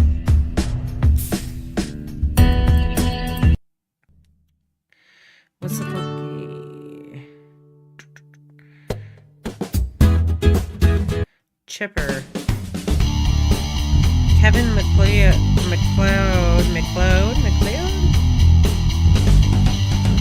Seems to do a lot. I think I just want hip hop. Maybe pop.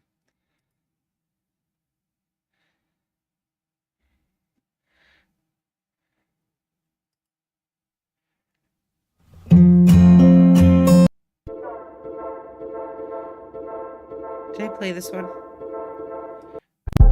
Yeah. Let's go to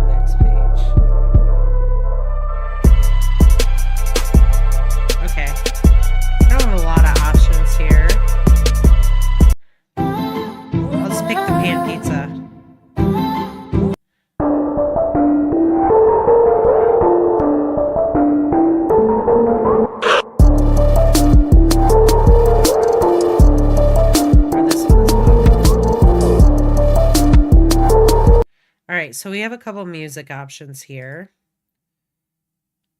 Let's move this off to the side. All right, so I'm going to, first of all, let's create a new folder in here, one that's called comps, one that is called videos,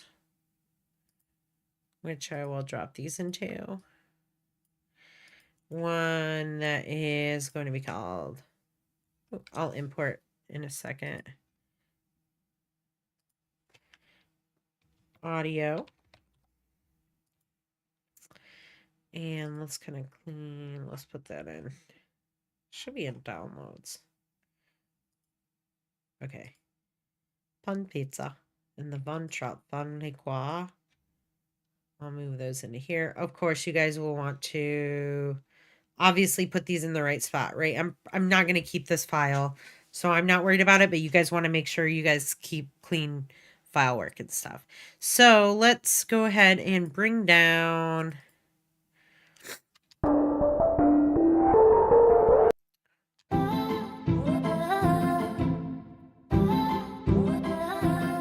I think I'm going to bring down this one. The Von Trapp. I don't mind either of them, but I think I'm going to pick one without the music in it. And then let me bring this back up here to comps folder. Close this. Let's rename this composition main. And then let's change the comp settings here. Let's make sure 1920 1080, a minute 21. All right, we'll make it, let's make it a minute 30 because we want to have a little bit of extra time in there. Even though the song's a minute and 20 seconds, I want to have a little bit of extra time and wiggle room to start messing around with stuff. And so the first thing that I want to do is I want to view my waveform here. And let's start by making a quick title card. So I'll go ahead and let's start here. Let's add a solid layer. Actually, so there's a couple things you could do. You could add a solid like this.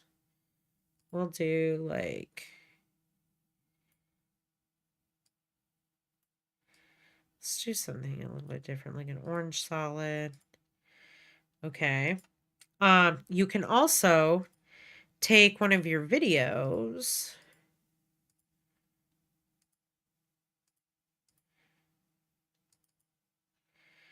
and, oh, not double click it, but this is for the title card that we're creating. You can drop it into your timeline here and you can scrub to an interesting looking section. And then what you'll do is when you want to trim a clip, meaning you want to cut a certain section out, right? Because this section right here, I do not want, but this section right here, maybe I want, right? So I want to trim essentially all of this out and then just keep this little area. And so what you do is you hit Alt, open bracket, right? So I think I've taught you guys this before. I'm pretty sure. Do you guys know how to use that? You'll be using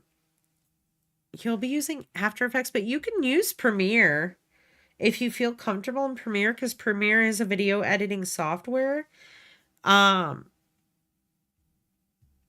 We could do that if you guys want. Would you want to learn how to do it in Premiere or After Effects? Premiere handles audio a little bit better. We'll do it inside of here for right now because we've been learning After Effects this whole semester, but maybe next semester I'll do that. But Elena, if you're more comfortable using Premiere, you can do it that way. Let's say I wanted this little section here of the video. Now, this is great, but the one thing, like if I play this, you're not only hearing the music, but you're also hearing the audio on the video. Well, inside of your reel, like I mentioned before, you don't want any audio. You don't want any voiceovers in there. You don't want any any music from other projects and stuff like that. I need to reiterate that because every year I have students putting in that. Make sure you mute your video layers. All right, you guys, mute your video layers. So like this one right here, we're just going to come over here onto this little area. And you're just going to turn that off so it's blank, right? And the only thing you want to keep on here is the audio from your, I'm going to turn it down actually a little bit. -6.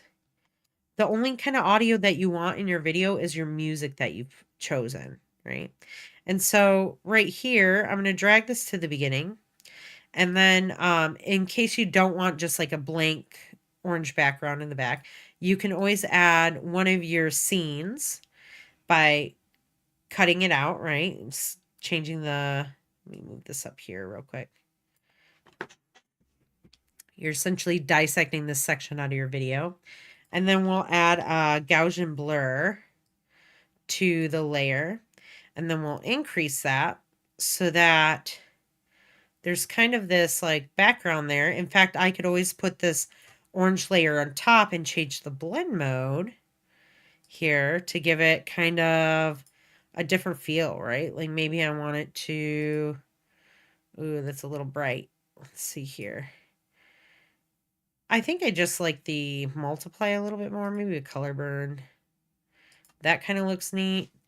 Let's throw in, I think, how did I have it?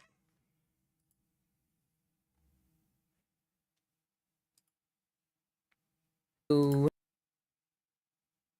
Let's see. Yeah. Name first. And then, so for here, I would do Amanda McCarroll. And what is this? Poppins, that's fine. Let's center this.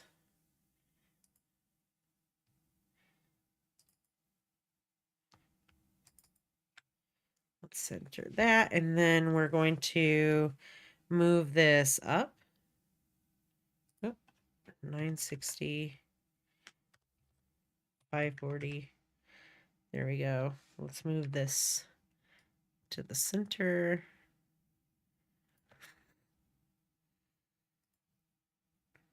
It can be in all caps if you want it.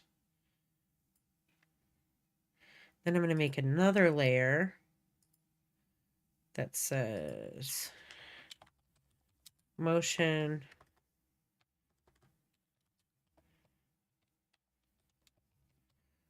Let's see. Is that how I want to do it? Maybe I don't want to do it that way. I want this to be bigger. I'm going to zoom in on my scene a little bit more so you guys can see what I'm doing. Let's turn the title action safe on. So I think I'm going to do one word at a time like I've done in the past. So I'm going to do motion. I'm going to change this one to semi-bold.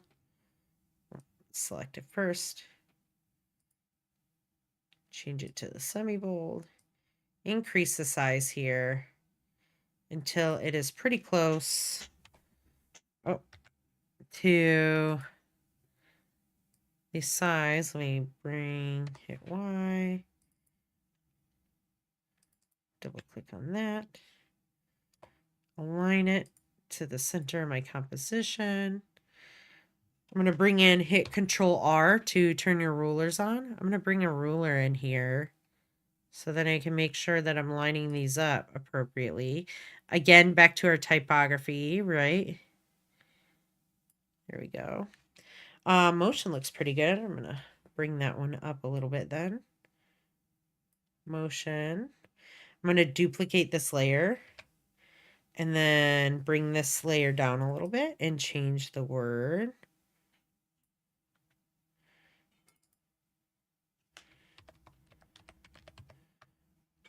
And now I have to change the size of it. So I'm going to drop the size down till it fits like right in between there. Click on that. I'm going to make sure, control double clicking to center that anchor point. Then I want to bring that up a little bit more. And then I'm going to duplicate this one. Bring that down, and we're going to change this to real, which is going to likely have to be much bigger.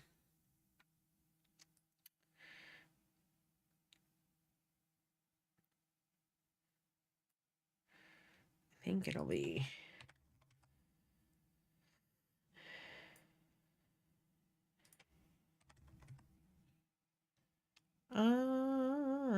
do I like it?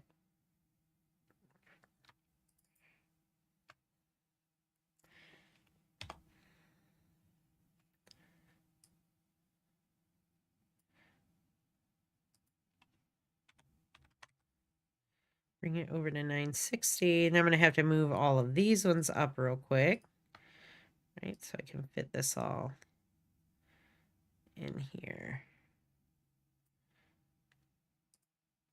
And just quickly kind of lining everything up here. Just moving these out of the way. I'm probably going to grab all of them to make sure that they're kind of centered in between this whole area. So I'm going to just move it up a little bit so they're all kind of centered in the entire composition based on this line and this line. And now I want to start animating these. So I showed, let's see, this one makes sense to come in from the top position. So I'm going to move forward. We're going to do like some animating backwards here. And let me see I want to see the audio level here. And where would be a good place to kind of introduce the rest of the reel. So if I play this.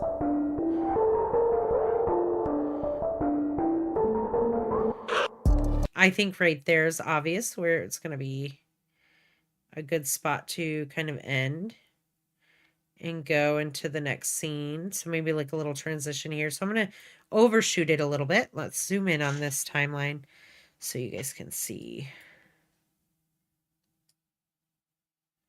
Right there. There we go. That's not a bad spot. Bring it out. There. I'm going to move this in. I'm also going to take this. I'm going to lock my music so I don't start messing, so I don't accidentally move it. And then I'm going to take that orange solid layer and I'm going to let's change it from gray to blue so we can see the layer. And I am going to Alt close bracket to trim that off right there. In fact, I'm going to have to zoom in here because there we go. Okay, they're both in the perfect spot. And then I'll probably do the same with these. Let's go ahead and Alt trim those. Let's change the color of to pink there so we can see the layers. I'm going to save that. And I'm going to animate these in here. So probably within the first second. It might be on screen a little bit too long, so we might have to adjust this here.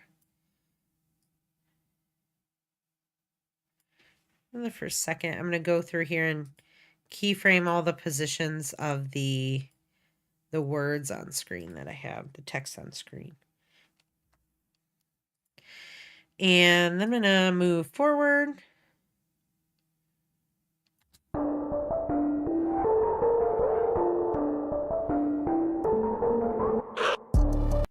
Right here.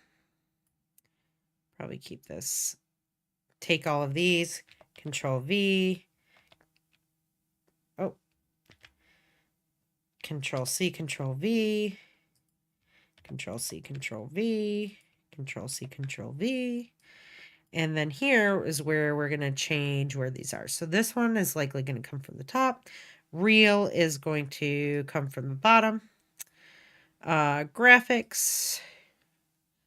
Let's have that come from this side. And then motion will come from the opposite side. So everything's coming from one side of the screen or the other. Come on, eh? Alright. So when I play that, you're going to see it come in like that.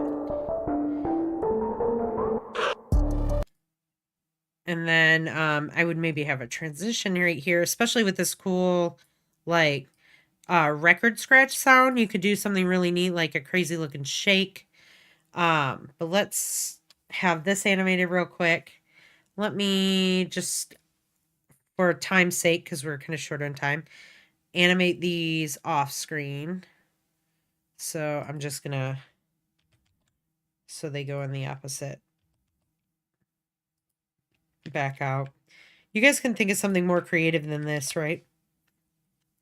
Like I would think that maybe the screen would shake, so the scene would shake a little bit, and the words would fall down, right? Or something like that could happen. I'm going to take all of these ones right here and these ones right here, and I'm going to easy ease them. Remember, if they're coming off screen, they're going to be moving full force, and then they're going to slow into here. And so then I'm going to go into my graph editor, and I'm going to grab these ones. And I'm just going to, let's see here. Can I do that without them all being eased? No. Let me go back. Let me zoom into this.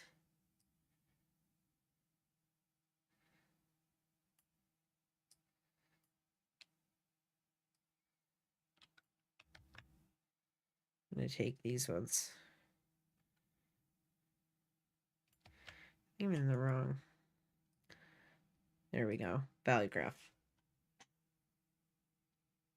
How did I make the background scene blurry? I put a Gaussian blur effect on it. So if I go back here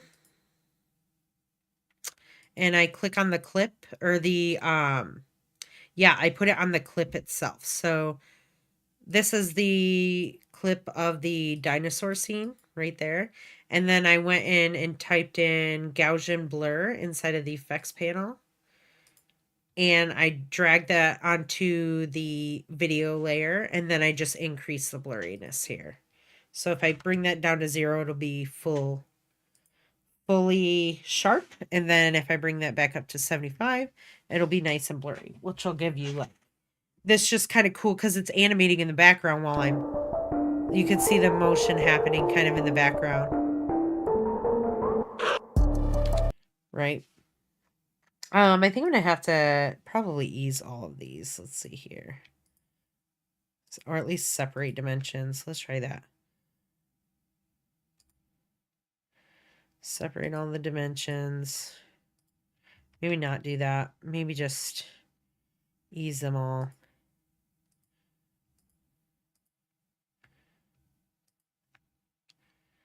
Or I can't do it all at the same time. One at a time, then here we go. Let's click on the entire thing.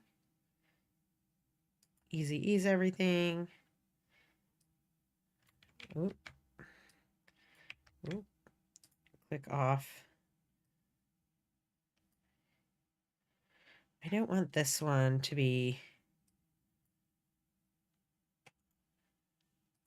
speed graph. Okay. Sometimes it's easier to do this inside of your speed graph, and you can just kind of create the similar shapes, right? That you would want to, like this one, I don't want it to, I want it to be coming in full speed. So I'm going to drag that handle all the way to the side, so it's a straight up and down arrow. So it's like super fast right away, right? So, and then it's going to slow down nicely into that one scene. Let me do that here too. So I'm just going to grab this fuzzy handle on the last one, holding down shift, drag it in. And then this one here, I'm just going to grab it and pull it in. So then it's like quick.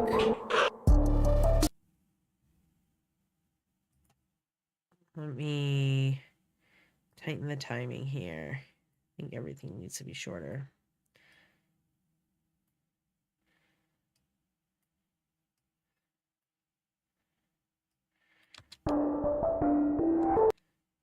Did I do that to the word? I was working on real, so I was looking at the wrong word. Okay, nice. So let's go to this one and we're going to do the same thing. In fact, I think I can grab, nice, and grab this one. Nope. Can I do it here? I can. For consistency's sake, I'm just going to grab this and hit F9 on all of them. And then just do the same thing I did a second ago. So I'm going to drag this into the end, drag this up here. Drag this up, drag this all the way up. Looks like a skate ramp. Do the same here. Use them all. Selecting them, hitting F9, going in here.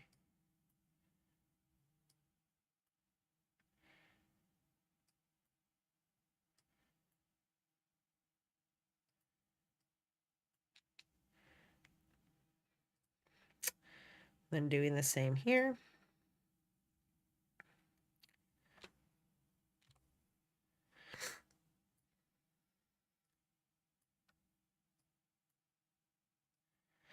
What's likely going to happen, you guys, is because we're already at 8:05, right? So we only have a limited amount of time in the rest of the class here. So I will probably have you guys watch the rest of the assembling the reel, part 1 and 2 on nice is coming good.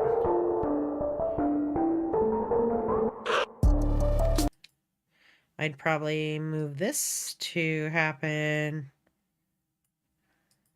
I'd want those off screen right about there. I'd probably shorten this and these ones here. But yeah, you guys will probably have to watch the rest of how to assemble this online a little bit later, because we're probably not going to get time to get a very thorough look at how to do this, assemble the reel, and I want you guys to have like a more thorough view. So I've got this happening here. I'm probably going to, let me take all of this whole thing, and I'm going to Shift Control C and pre-compose it. Title, pre-comp. And where does it leave? It's done right there. So I'm going to hit Alt, close bracket, drag this in just one here to show that that's where that ends, right? And so now I need to know, I know that I have to have something under the scene to kind of reveal it. You can have a transition happening here. We are going to take, let's take a scene from Lena's Real and Surreal. Let's take your surreal scene. Or what else did you give me? Let's see this one.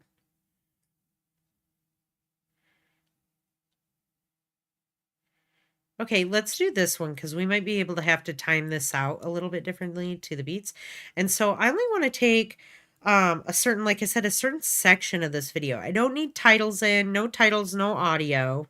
But instead what I want is like the actual video. So probably from here is where I'm going to want it, maybe to the end of it. And so if you look, when you're in a video, when you're playing in a video, you have the additional timeline that I always mess up and not grab, right? This is the one I should always be grabbing to scrub through these videos. There's this timeline here, and there's also these little options here, which is called an in and an out point. And what these in and out points do is it marks and it cuts the video from where you click the in point to where you put the out point. So you can take sections of your video and put those, like I said, dissecting them, right? And putting those sections into your composition instead of putting the entire video down in there and having to do it manually that way. And so what I'll do here is I will go up to a spot right about there. And I'm going to click the set in point to current frame. And notice all this pink bar goes away. And then I'm going to drop down here, see another bounce. And then right about here is where I'm going to set the out point. So I'm going to click the opposite one. And it's going to trim the video on that side as well. And now if I click overlay edit, I think that this will, or is it ripple insert? Yeah, you click the ripple insert, and what that does is it drops it down into your timeline. So it just drops that little section of the video down in there. That's all I wanted, right? I didn't want that entire video with the title and all the stuff. I just wanted the clear bounces that I could see happening. And so what I'm going to do is I'm going to zoom in here, and I'm actually going to move this in a little bit. Let's see what we have. We might be able to, let's extend that a little bit out. If you grab like these ends here, you notice because it doesn't delete the rest of the video, it just trims those points so that you are only seeing that section, versus like I can go in and out and like move it along more if I wanted to see it. It wouldn't be visible right here, right? Because it's being covered up by the title pre-comp. But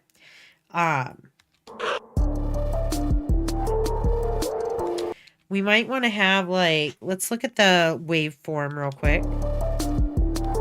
So right here, I want to bounce to be fully happening at this point. And the timing's just a little bit fast on the ball video. And so what I'm going to do is I want to extend this video a little bit. I want to change the time of it. I want to kind of stretch the time. You can use this next thing I teach you to either stretch time or to shorten time of a video. So you can speed the video up or slow it down. So it's kind of like slow-mo and like a super fast time lapse type of thing that you can do. Now there is a threshold to these using this, right? We're in a certain frame per second. We don't want to have it so it makes it look super choppy. We don't want it to look super fast.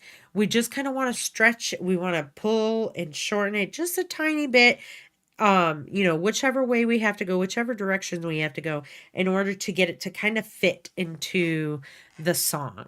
And so what you're going to do is you're going to right click on the clip and you're going to go up to time and you're going to click on enable time remapping.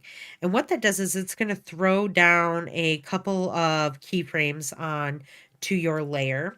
And if you drag this end keyframe out, it's going to extend it. It's going to slow the video down. And if you bring that in, it's going to speed the video up, right? So I want the video to hit, I want these two right about there. So let's see what that looks like.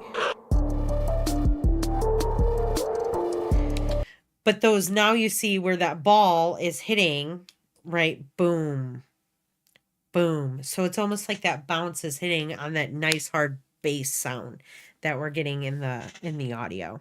I think there's another way that you can change these is if you right click again and go to time, and you can do time stretch. So if I take this and I undo this and I right click and I hit time and time stretch, I can increase it by like maybe, let's do 5%. So 105, right? Which is going to increase it by 4 frames, which you can kind of see where, let's do it again. Time stretch. I like the other way because you can just move the keyframes around and see what's happening. Let's do it by 110%. And then we have to maybe shuffle around the video. We're speeding it up when we do that, actually. I just realized that. So you'll have to go to time stretch and do a instead of adding to it, you have to subtract. So 90.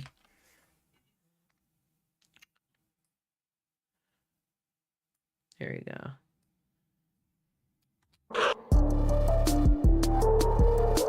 Actually, it sped that up. So when you go below, it goes faster. I don't use this one very often, so pardon me. So when you go a higher number, it's going to slow it down, stretching it out. That makes sense. And then you can actually see when I undo it and then redo that thing, you can see the timeline down here. Let me move my camera up. But you can see the timeline. If I click on here and undo this, you can see it shorten. But then if I redo that effect, it extends that. out a little bit more. So, boom.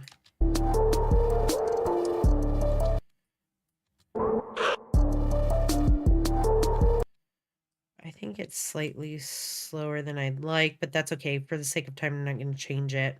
Maybe we have that circle animation here, right? Like maybe we, not a mask, but grab a solid, and then we center it in the middle of the composition, and then we scale it. Name this circle transition. And then we hit scale. And then we're going to scale it from 0% to 100% right here. Or over 100%. Obviously, it needs to be much bigger. Then we're going to ease these. You'll mess around with the things. And then we're going to, I think this one.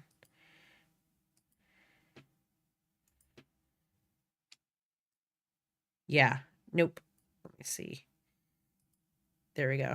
Should work. There we go. And then right here, what you notice is the video fades out. So before that fade out happens, maybe right on this beat, we're going to cut the video. And then we're going to add something else. So here is a great example of just kind of alternating between 2D and 3D. So let's trim the video here. Right there. And then drop that in. Ripple effect. Oh, did not want to do it like that. Let me first of all trim this layer so that we don't see it anymore. And then right here, we're going to go back here and drop it in. Hit this button. Not the ripple one. Not this one, but this one. That's the one you guys want to select. And so we're going to play this.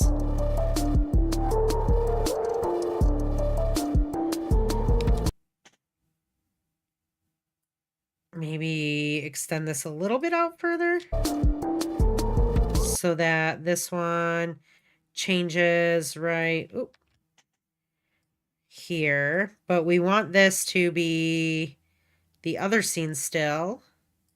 We want it to be still on this impact scene. So we're going to have to change the timing a little bit. So we're going to have to stretch that timing, right? You can do the time stretch or you can do the enable time remapping. Again, I like to use the time remapping.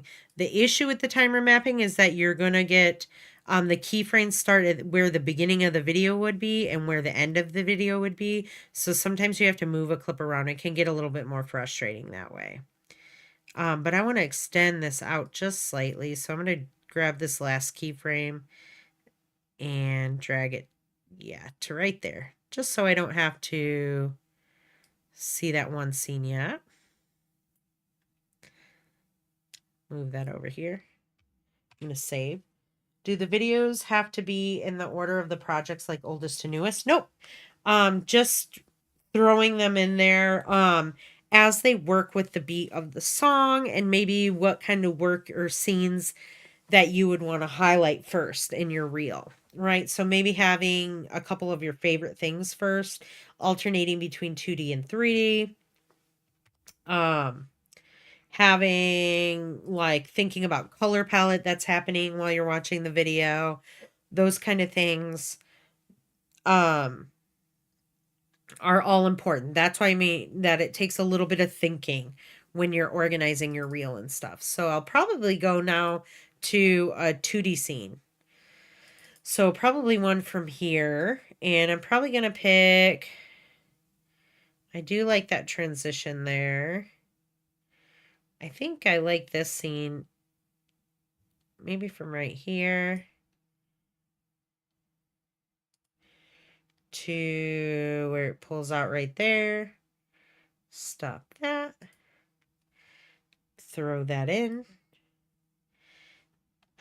Oh, look at this. So when you rendered it, it saved all your notes, or all of your little markers that you put in, which is super cool because when you render videos out, it keeps that information.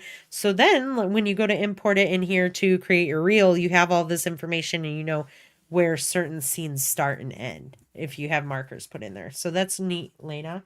Would it make sense to add the name first and then moving between favorite to least favorites? What do you mean add the name first? Like having your title? Here's a couple things, by the way, that you guys want to make sure you do, because I just added in a scene of Lena's that has audio to it. So if I play this, Pink creature is called we don't want that, the so we have to mute. Remember to mute them.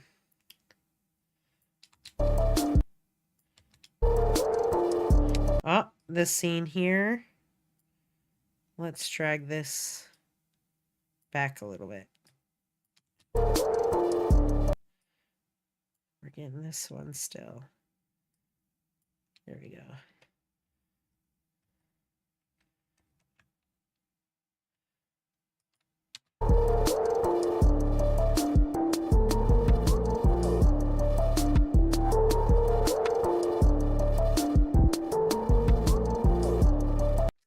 I probably don't want all of that in there, probably, or speed this up a lot. 3D names we've made. No, I wouldn't do the names first. Like, you don't have to have your 3D name in there. Because that wasn't like a really big like thing. It was just teaching you guys how to get into Cinema 4D and start using it. So I wouldn't do the 3D name, but you can just add, I would do like stronger scenes in the beginning, stronger scenes at the end, and in the middle fill it with a little bit of fluffer, right? So that they see, like when you're watching it, you see, oh, really, really good work in the beginning, maybe some cool stuff in the middle, and then at the end, like a boom, like a nice pickup, right? I wouldn't do, yeah, the 3D names. I don't think you need that in there. It's nothing like phenomenal about that. I would work on, like I would think about things from maybe your later projects that go into the beginning and end. So the custom 3 scene, the monarch butterfly scene, the you can add your color scope into here if you want to. Doing your Eve project or your robot arm, you know what I mean? Things like that. And then, but alternating in like some 3D stuff too. So you maybe want 1 or 2 2D scenes and then a 3D thing. I know we didn't do a ton of 3D in there, so just like kind of salt and peppering it in as needed would be nice. So I'm going to play this.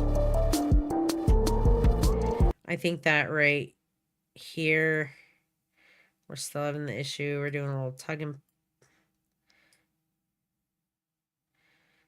There we go. Okay. See how you just kind of have to adjust things like that a little bit. I'm going to speed this one up.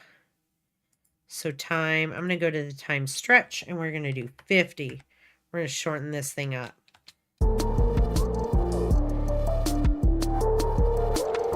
I'm probably going to pull it out from right here. I think the shot could start right around here. So I might have to just move this one back in. Make sure there's no...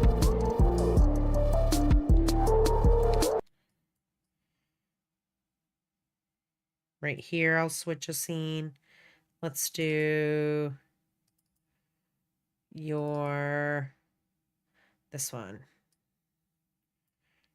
So you don't have to do an end scene. We can just go here. This one, we're probably not going to do the entire thing, right? Because it's kind of long. So we'll close that and then let's insert that into the video.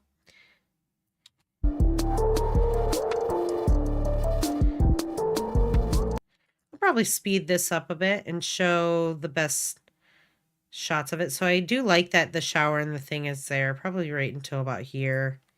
I'm going to trim this and then one way, and then I'm going to speed this up. probably like 70, not super fast, but you can start to kind of see it get chunky.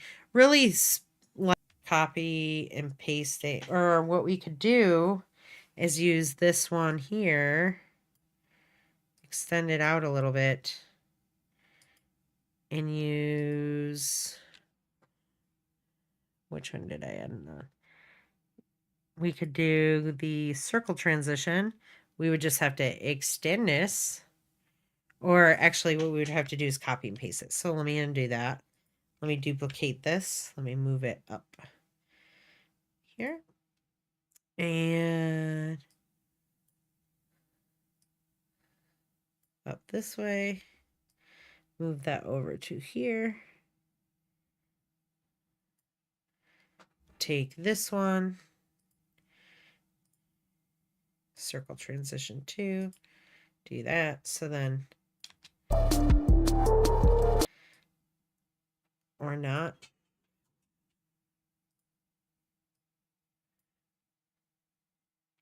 Oh, you know why? It's because it's not until the end. So I have to do this. I was like, why is this not working? That makes sense. Because it wasn't scaled. So now I have to close that. And so now this should do it. Scaling, it scales up.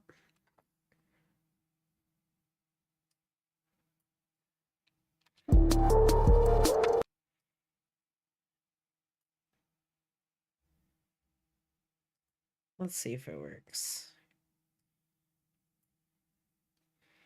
All right.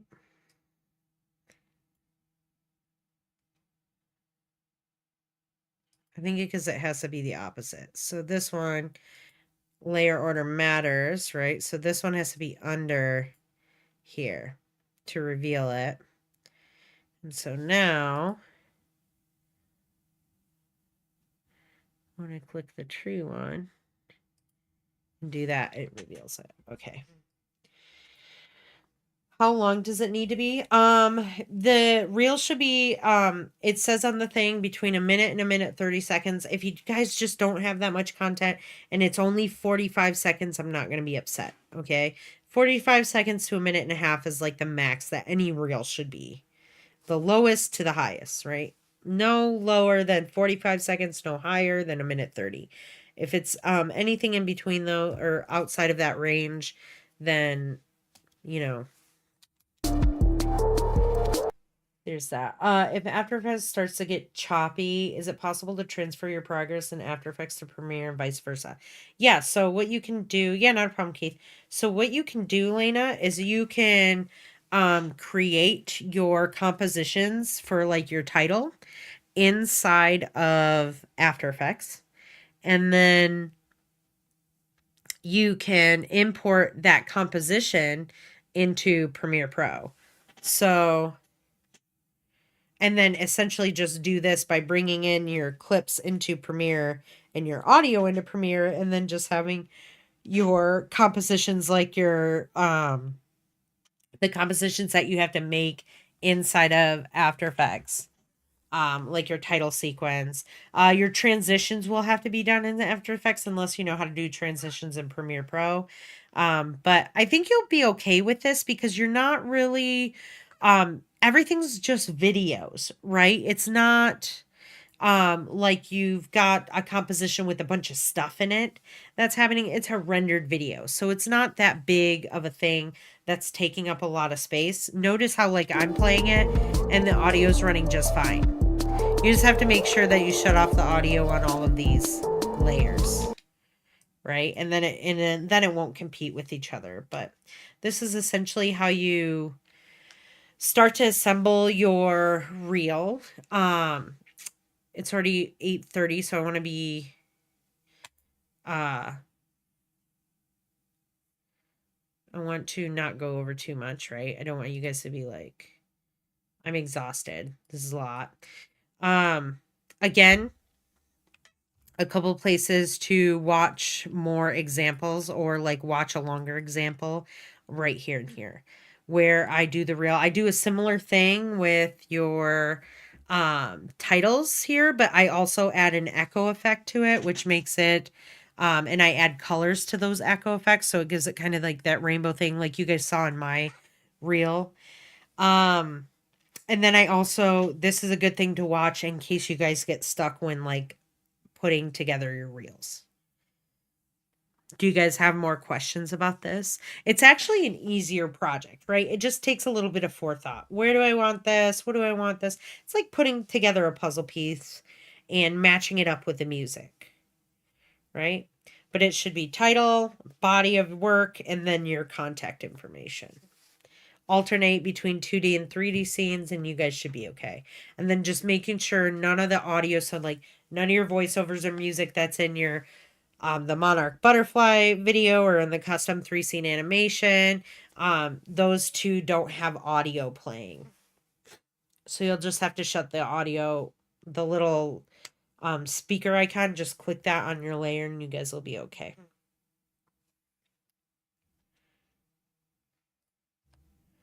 Do you guys have any questions though?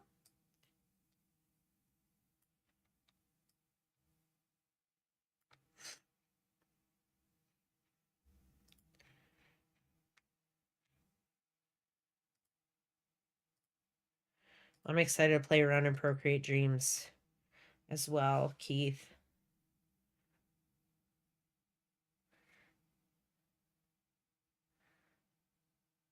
Yes, the first draft of the color scope, yep, is due on the 7th, December 7th, which is next Thursday, probably before class, so that I can review them in class. So I'll set the date. I'll send out an announcement too, with that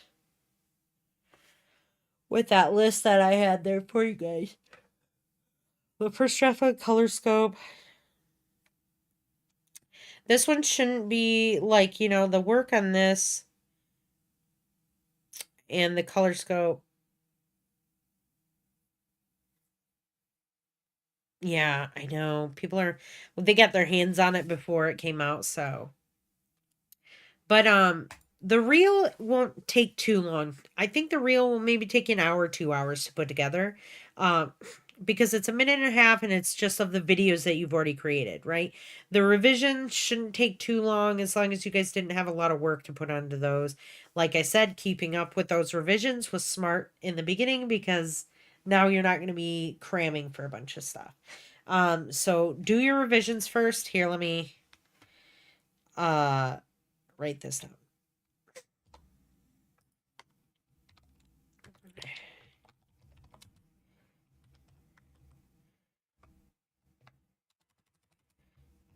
Revision 2, which will be just 3 projects: your Eve project, your custom 3 scene, and the monarch butterfly project, right? Just those 3. Those will do this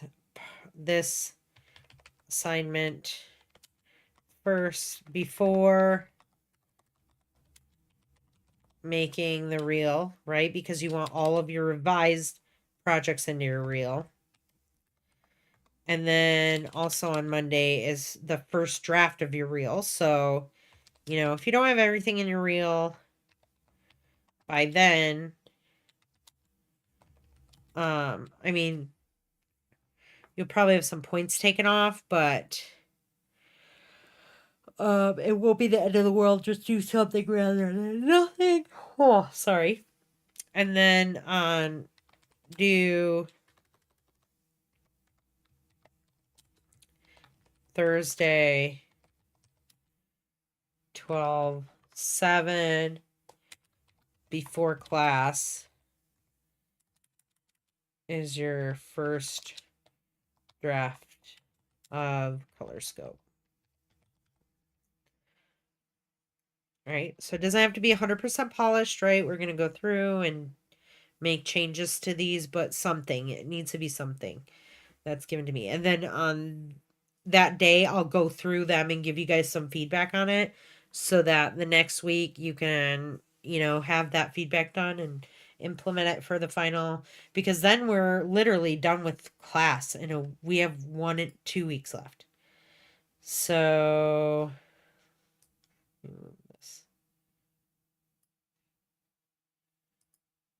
Yeah, that's how we have to do it.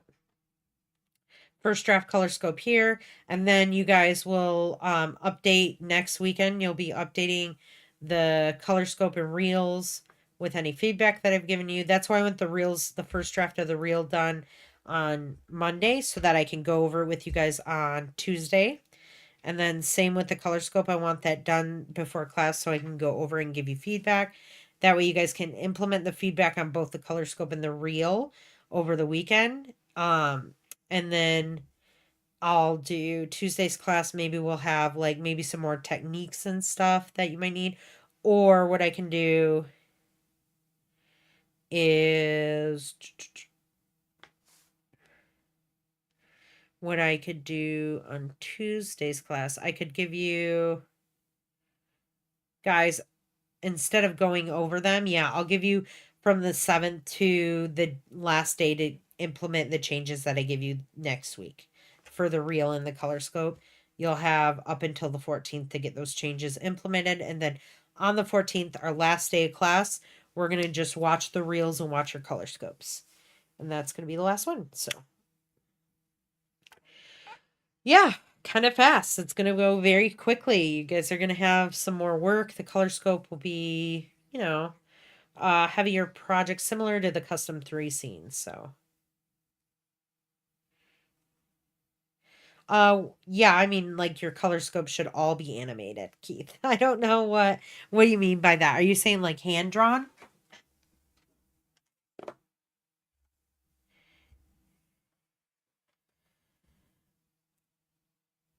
Yeah, last revisions, doing any kind of last where everything's due, fine, like 14th, after the 14th, you can't turn anything in. That's the last day of class. Technically the 15th because of online stuff, but yeah, Keith, if you want to put hand-drawn stuff in there, if you have time to do that, you can go ahead and do that. Lena, the due date to make revisions on the color scope and reel is the 14th. Yes, that's when everything should be implemented. So that's why I'm going to take I'm going to take Tuesday the 5th to go over your guys' reels and give you feedback on that. And then Thursday the 7th to go over your color scopes and give you feedback on that. And then you'll have all week until the 14th, the day of our last live stream, to make those updates. And then on the 14th, everything has to be done. Finals, all the updates have to be done because we're going to be going over and watching them. And then the 15th is technically like a throwaway day because we're going to go all over all of the classes on our live stream thing. So, does that clarify that for you?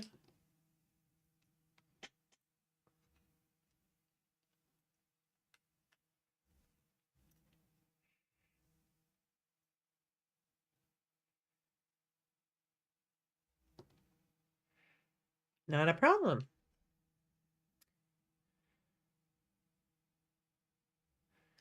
Yeah, patience. I would say that too. I would agree. A lot of patience, a lot of back and forth and back and forth. But all right, guys. Thanks for joining into class. And I hope you guys have a good weekend. And Nakara, I'll look over your custom 3 scene animation and give you feedback on that tomorrow, okay? And other than that, I hope you guys have a good weekend and enjoy the time and have fun doing the color scope. And again, if you guys have questions for me or Belle, just ask them and we'll try and help you out.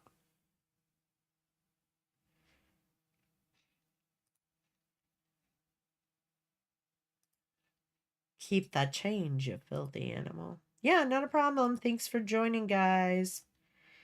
Bye. Have a good night.